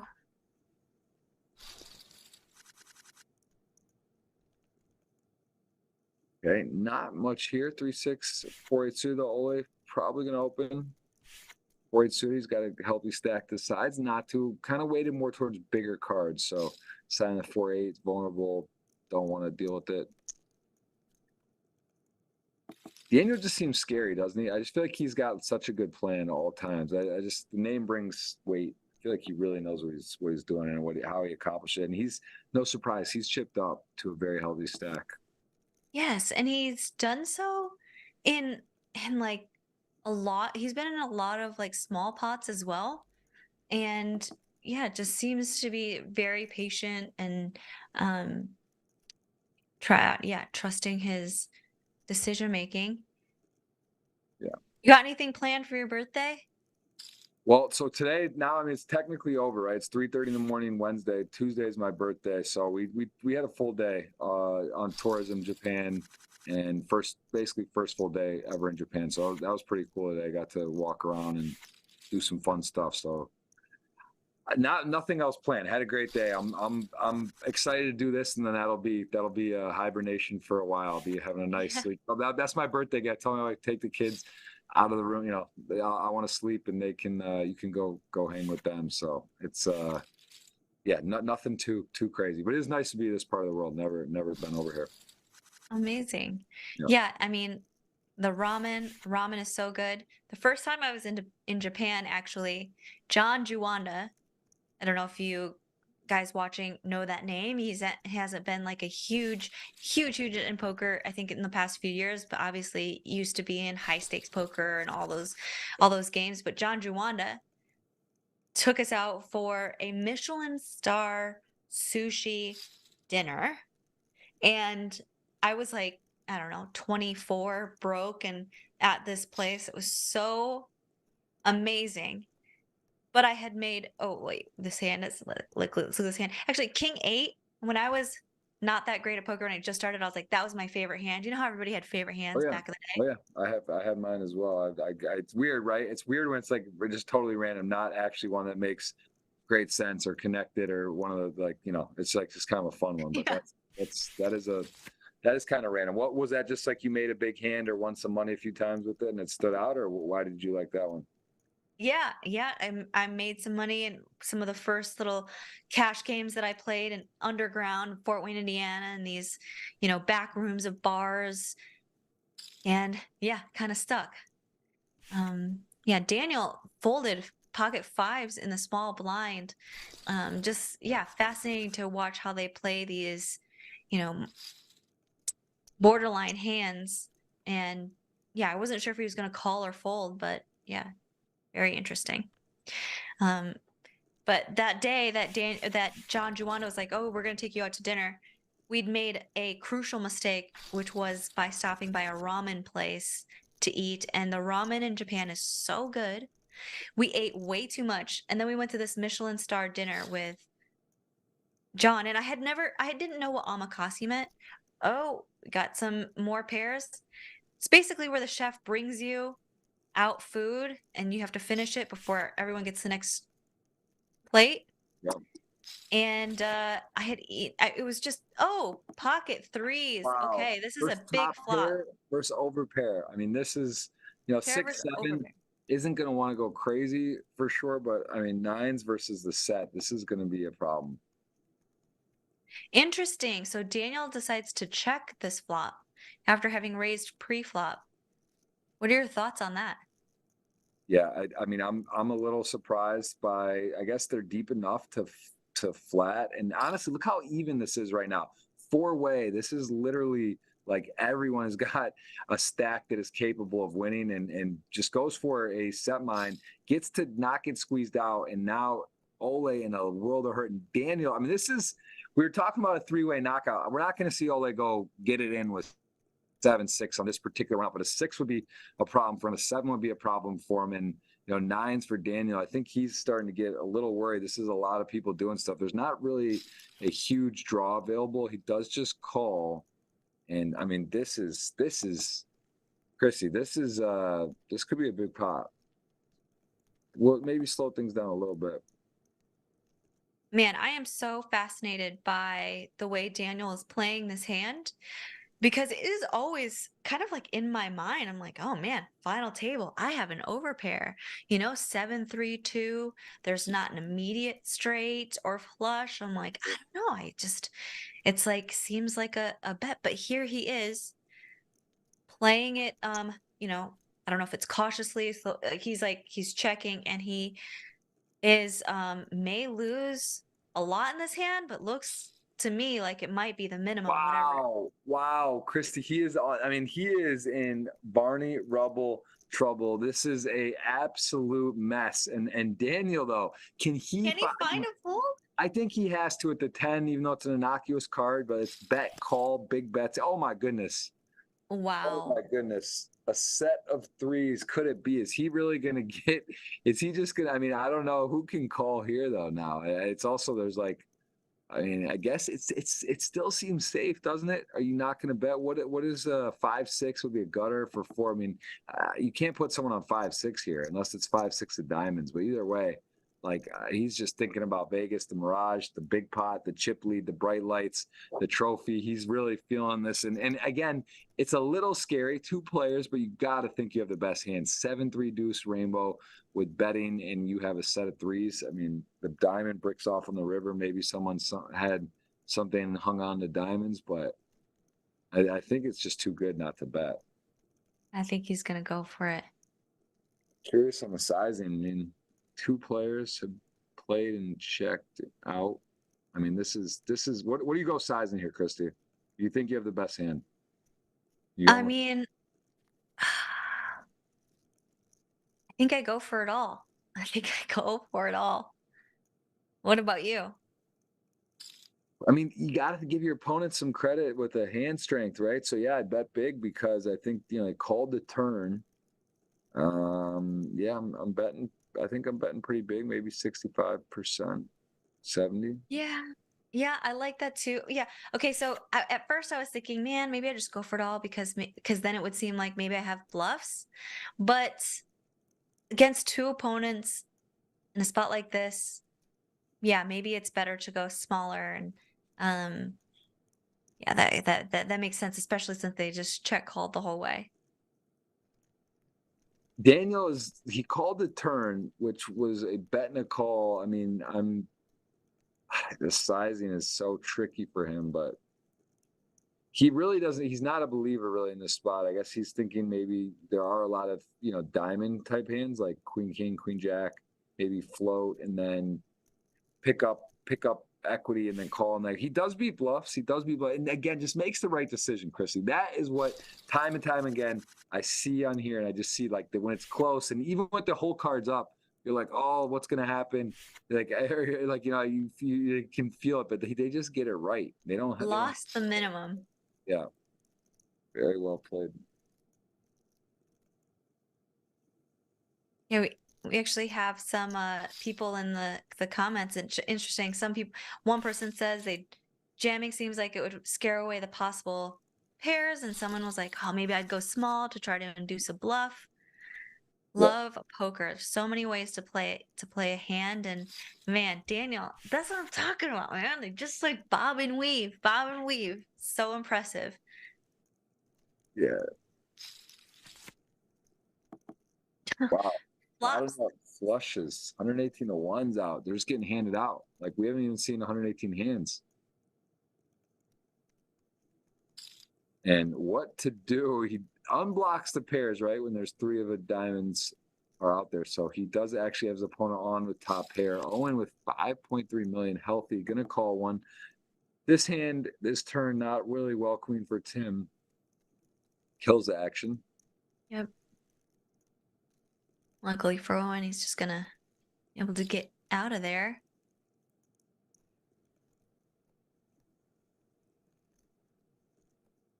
You think so? I think so too, but okay, well, the ace rattles off. Ace queen still has the absolute best possible hand no matter what. 1.7 the mil. Tim finds a way to extract value, gets to a river.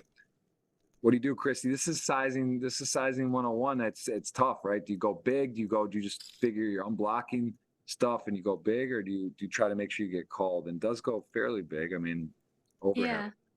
It's bigger than I thought, but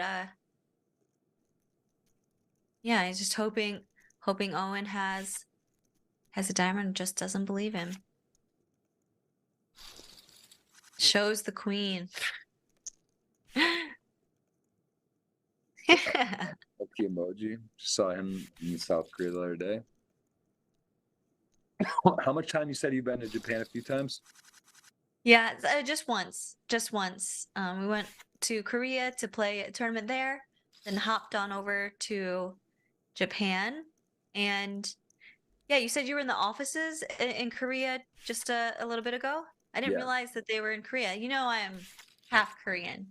I did believe I thought that we spoke on that, but I wasn't sure. And then the other half, so you're half Korean. You're Half, 50%? half Vietnamese. Okay. Well, and have you been to Vietnam? I have not.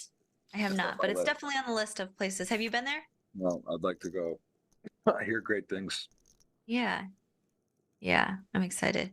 I got to give So a shout out to the APT, the Asian Poker Tour. That was partly, it was a conjunction to go and do work, did some stuff with them. Michael Soiza did a podcast with him while there, and then also did some commentary, played like 4 or 5, maybe 5 events, which was really fun. So it was great. Like it's like very, very high end. The venue is really nice. Paradise Casino. I got nothing but good things to say. It was cool. And they do 8 stops. You should maybe look at that. Taipei. There's a bunch next year. I think there's 8 different stops along, and Vietnam is definitely there'll be a few there. oh, that sounds fun. Yeah. It's always nice so I always tell myself maybe I should just take a vacation, but actually it's really nice to tack on vacations with poker, Yeah. just because part of enjoying a place, at least for a poker player, I think, is getting to experience the local poker play with the local players. So yeah, it sounds great. You're probably gearing up for a big January, right? Yeah. Yeah, yeah. Or no, December. It's December in December. WSOP. Yeah, I know you meant in Bahamas. Yeah, it's going to be pretty cool in the backyard as well. And this is hold that thought. This is an absolute crazy turn. This puts Jin in there. It Oh, makes a flush, makes a straight. And Daniel, I don't see how he gets away from this one. I mean, this is like might even be a snap call. Yeah. I mean, you can't do anything there against an aggressive player. Tim Duncan going for it, pushing it, and you hit your gut shot pairs, makes the flush. I mean, that is brutal. he did not dodge that one. No, no, and you are Owen versus the world for your dinner date with kids, dates, maybe nannies included, anything else, help. I don't know what we got. Who can come? Family members, extended, anyone can come. It's gonna be a big dinner, Kristy, and you're not out, but you are behind a little bit. Now I Owen's am played behind. well. I got, Owen's played well. Yeah, it could got happen. It faith in could Owen. happen. Yeah, yeah. Owen, you did make that pick relatively early, all things considered, and Tim with the lead. Oh, the sun's coming up in the background here. I can see that. I can see that. How are you holding up there? I'll be honest. I was debating like pushing another coffee. I hit a whole pot of tea, and I've had my quota for coffee, so I feel okay. But it is like I don't know. I've been up late many times in my life. I pulled all nighters, but I think the jet lag combination, and then the two kids. It's not an easy mix over here. But yeah, no, we're getting to the meat here. We're getting to the end of it. 3 left, and Tim Duncan showing us the moxie, showing us the moves, going for big pots, playing an aggressive style. Definitely looking to push the action here. I got to cue the giveaway. We're gonna do the keyword right now as well. So first part, hit the thumbs up. That's the first part of the giveaway. Second is gonna be the keyword will be GGPoker space Kristy space your GGPoker username. So good luck to everyone that is eligible, and I will choose a winner here shortly. Okay, Ole raises on the button with 5-6 suited. Tim Duncan's got a gut shot and backdoor possibilities. This is one of those flops. He might go for a check raise.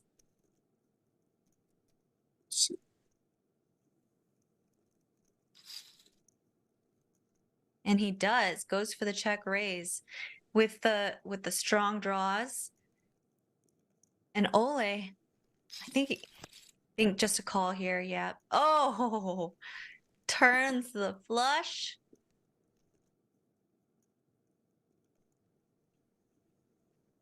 I think that's a good give up by Tim Duncan.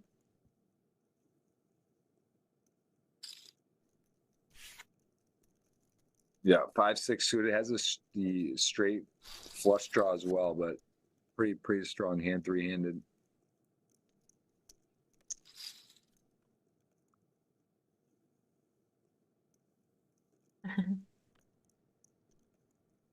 Nine, 6-3 suited, 9-4 suited. Button gonna raise.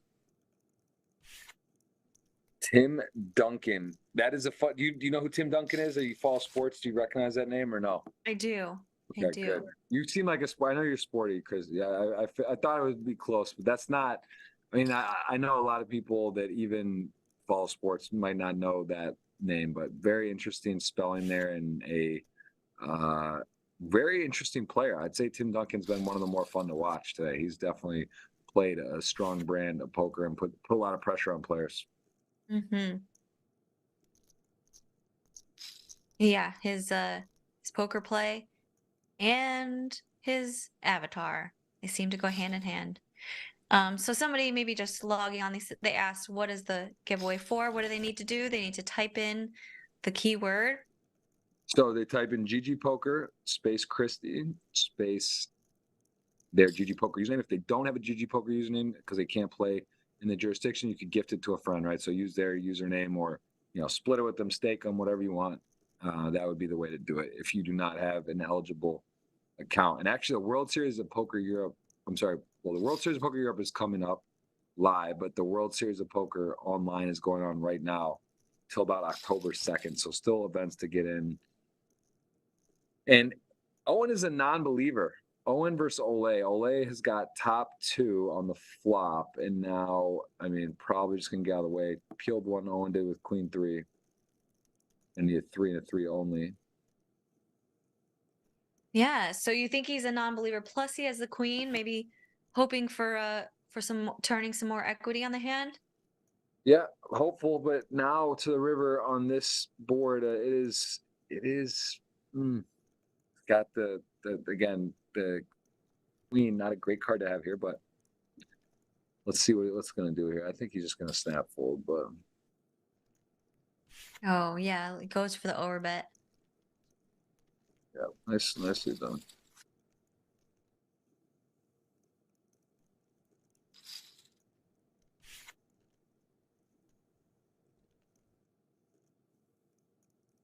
An 8. The next one out is guaranteed 188,000 Buckaroo Bonsais.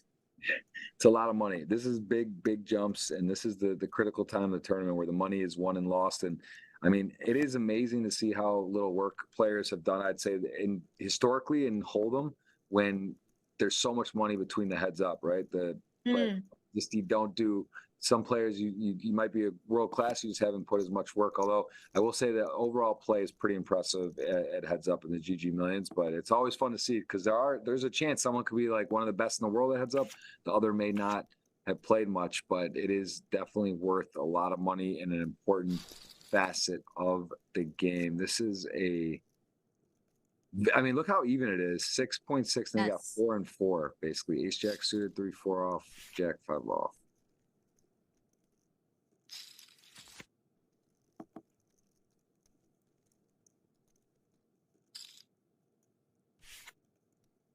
Yeah, when you're all even, and the button raises, like how wide are you defending the big blind? He calls with 3-4 off. When there's like, yeah, not someone short, how wide are you going?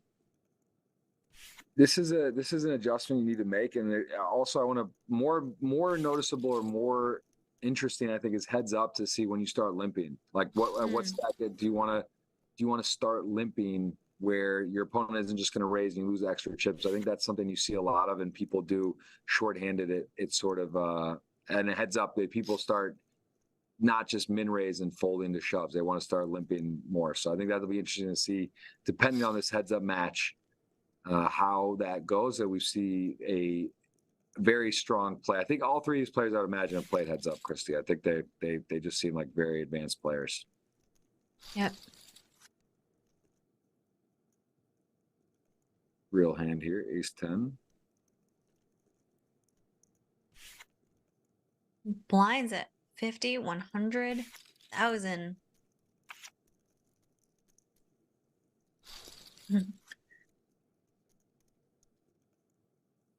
Seems like they're all really having fun too. I mean, if we can go by the avatars and like they're all, really like engaging, showing cards, laughing.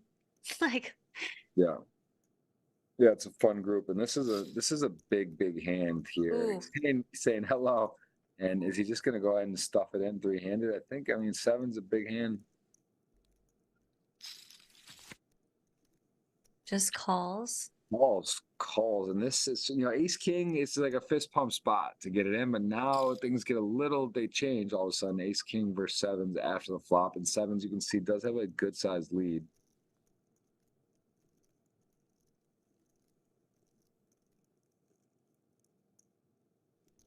I think he. Oh wow. Wow is right. Power play here. What are your thoughts on this all in? I like it because if you were thinking about me could have got a flip pre-flop, you took an extra step. You get the call, your opponent can call you thinking you have diamond draw. So 7s actually gets in a nice shove. Can you hold one to the river for a massive pot? And it is not gonna be, Kristy. It is Owen. Oh my goodness, putting the Arnette Moreno family on his back for 8 million and has officially the more chips than what I have with the 2 remaining. So that was a massive. I mean, Chris, the variance, the wildness. I mean, you could hear probably your son maybe jump out of his seat. Chuck E. Cheese is coming That was wild. That Almost was a there. wild king. I wasn't expecting that, honestly. Tim just kind of had everything working. That was crazy. Wow, that's so interesting. So when Owen c-bets and Tim Duncan shoves, is he thinking, okay, well, if you had a decent pair, would you have three bet?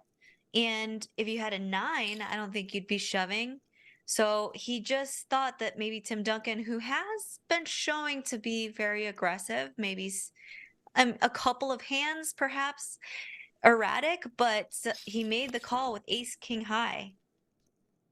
Oh, look at this. Queen 4 has got the flush.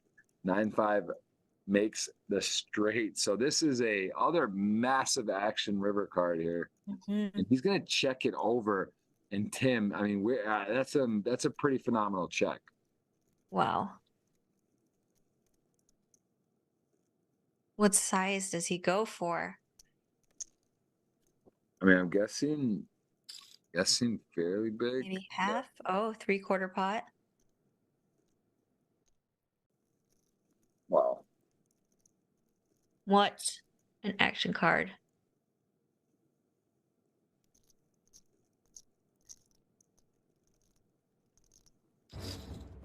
Yeah, I mean that's Especially after that last hand. wow. Pretty well executed from Owen. I am officially in. I mean, this is a bit of trouble. I mean, your guy, Owen is really doing it, Chris, here now. He is putting on a clinic. Gets the call. We are Wow. going to, and that is another knockout. And Tim Duncan, I got to tip my cap there.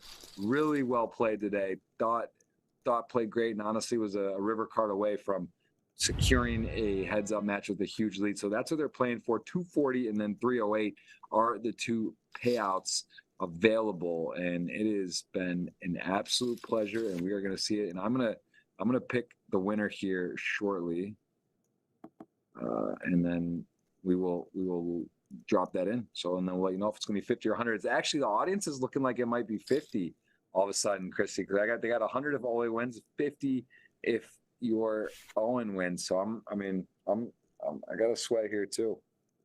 Got a sweat. Man. Look at the cash on the table. That's a nice touch. All the cash on the table. Oh, It's there. It's so stacked up. juicy. Queen deuce, 6. Man, what a tough hand. It didn't seem like he thought that long about what to do there. And I think he really gave Owen respect for a possible bluff. Yeah, because I don't think there's any hands that are doing that are worse for value. Really tough. But when you have all your chips in there and you think about just releasing them to the other player after putting so much in, it's really hard to fold a straight. Really tough. Well, this is a tough spot for Owen. Ace 10, ace 3. Owen is in the lead, but this is a problematic because the ace 10 is dominating, and Owen also kind of, when you have an ace, it doesn't feel good to get raised. Does make the fold. Good Makes fold. a nice fold. Yeah. Oh.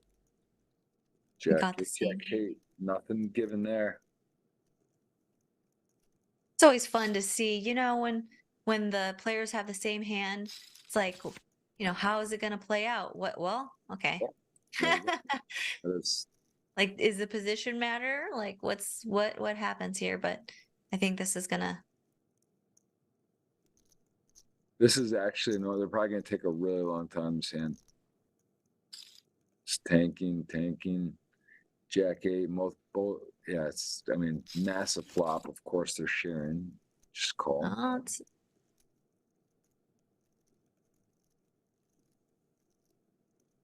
an interesting turn, but since it was a limped pot, not too concerning, I don't think. Owen's going to try to get in stacks, though. This is now becoming a pretty wet board, and just a call. And look at it. I mean, that is quite a run out for both the players to flop bottom 2 and make a boat. They're just both licking their chops right now, and going to be a little bit of a letdown once they see each other's cards. Yeah. This is This is now would definitely not putting your opponent on the jack eight as well. That's for sure, especially when it runs out with the jack. And Owen checked. Going for another checky poo. Very tricky, very, very tricky. And Ole's thinking about it. Boom. Nope.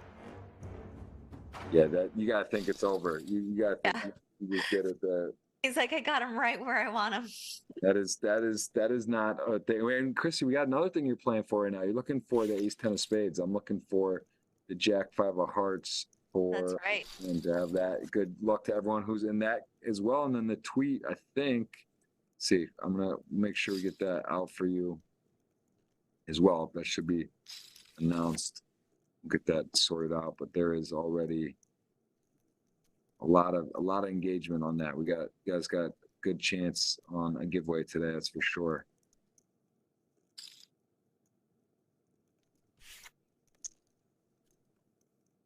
And Queen. We didn't get any mini games so far, Kristy. Maybe that's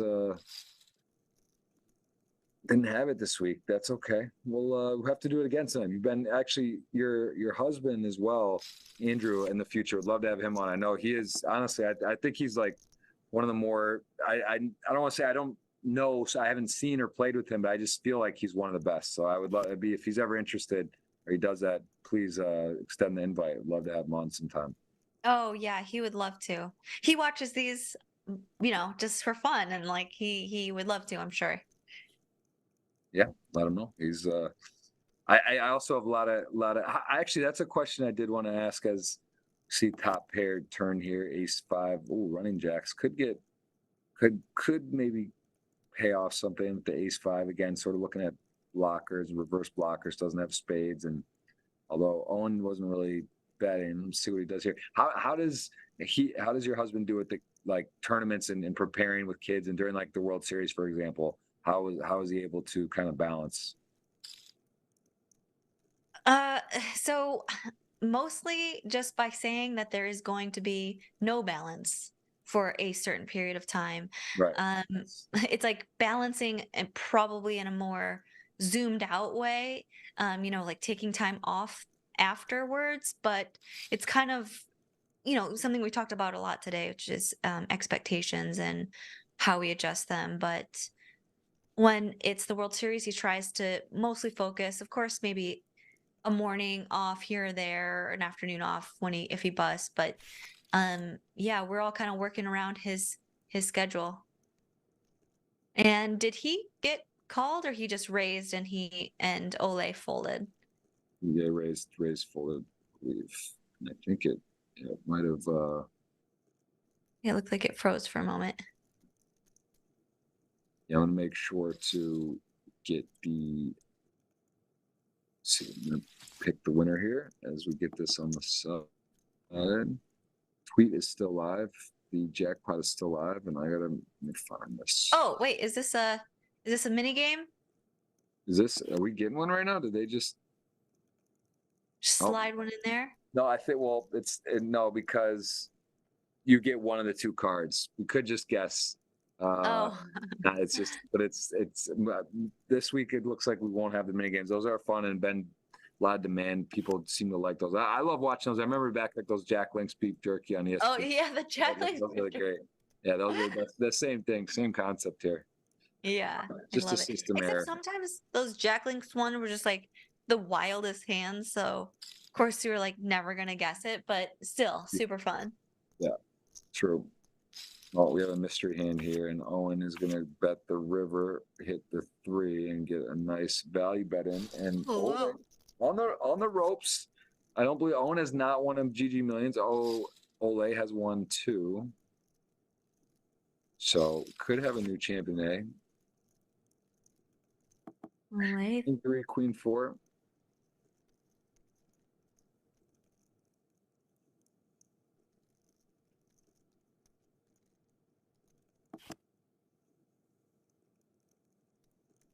Well, King 3 gonna lock up everything, and Queen 4.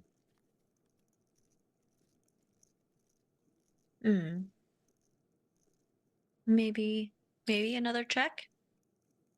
Goes for Oh, the goes fairly big. Queen high. I mean, honestly, queen high on this and heads up. It's not this board 10 10 10 king. Does your opponent have an ace? And then all of a sudden you start talking yourself into things. Queen four does call king on the river, and this is mm, a wow. disaster card for Owen. Yeah, so on a board like this, where a lot of times you're just gonna chop, what do you have to think about when your opponent makes a bet? What are you thinking about to, oh Wow. wow, snap folds. Yeah, it's just like it's tough to call there. I mean, I guess it's just tough. I mean, good bet, good play by Ole. I'm gonna pick it up. But I like the release there. Owen gonna cut the losses, and now Queen 10, Queen Jack. Ole is dominating again. 3-10 in the middle. Man, these guys are really they're trading blows.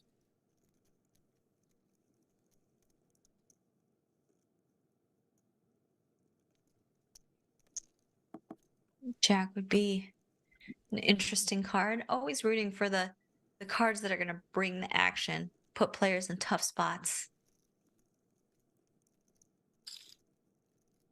Yeah, Jack Queen gonna go ahead and see continuation. And both players have the gut shot, looking to pair each other's different card to make their gin. Although there is a Queen on the river, and Queen Jack does have the best of it.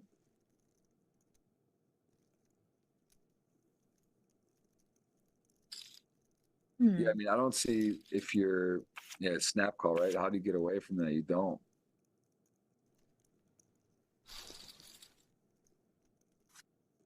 All right, making a comeback. Ole.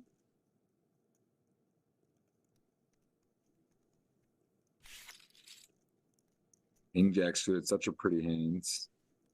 No customer. Hard and heads up. You gotta get someone to participate with you, even get a hand. And now 5 million, 9 million. So less than a 2-1 lead for Owen.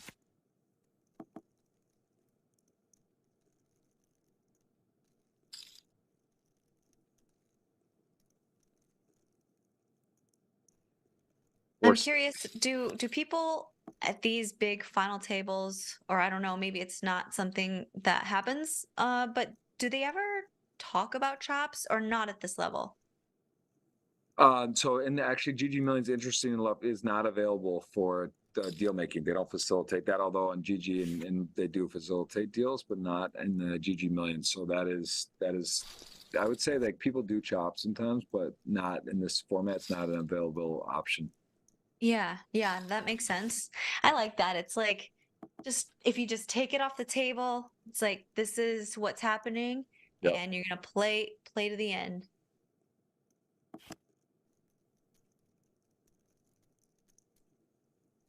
Yeah. Ace deuce in bad shape.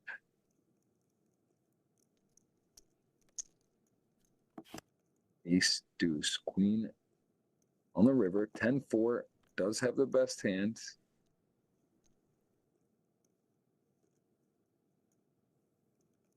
The chess clock, Kristy, 5 minutes, about the same, 5:50. I don't think we'll be in for a.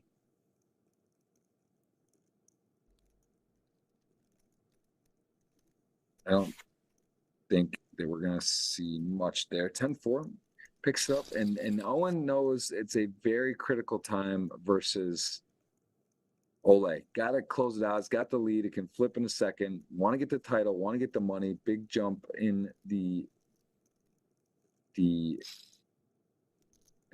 there's a big pay jump available, but the title's nice too, right? It is nice to have that the actual win, the actual crown. Mm-hmm. Interesting. Ole limped on the button with ace eight. What are your thoughts on that? Yeah, I mean, I think that the limp is a very interesting utilized tool for Mhm. um the heads up play. It's something that different stack size we used to see it when it was like 20 blinds. Players would kind of limp in to avoid players shoving. Now you kind of see it mixed in deeper stacks, and I think it's just something that is it's important. It's just one of those things. Your opponent, you can really trick people, right? You can trap people. You can get them to play hands that they would normally fold. Now they're in with.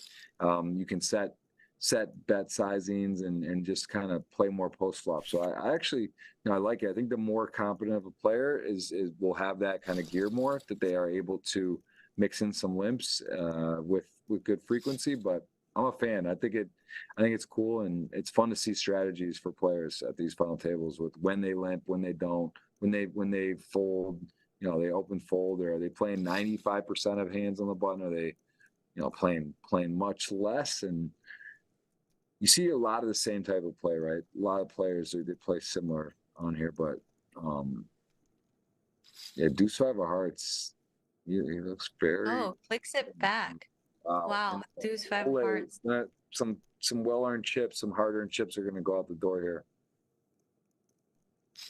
Wonder what Owen will do here. He just called. Oh my! Stop it, Kristy. Stop it. I mean, for me it's good, but that is a crazy flat when like the guy puts in like I don't know if I like that. So you're trapping with like Wow. a vulnerable hand, and I mean, of course, it's just this is not going his way right now.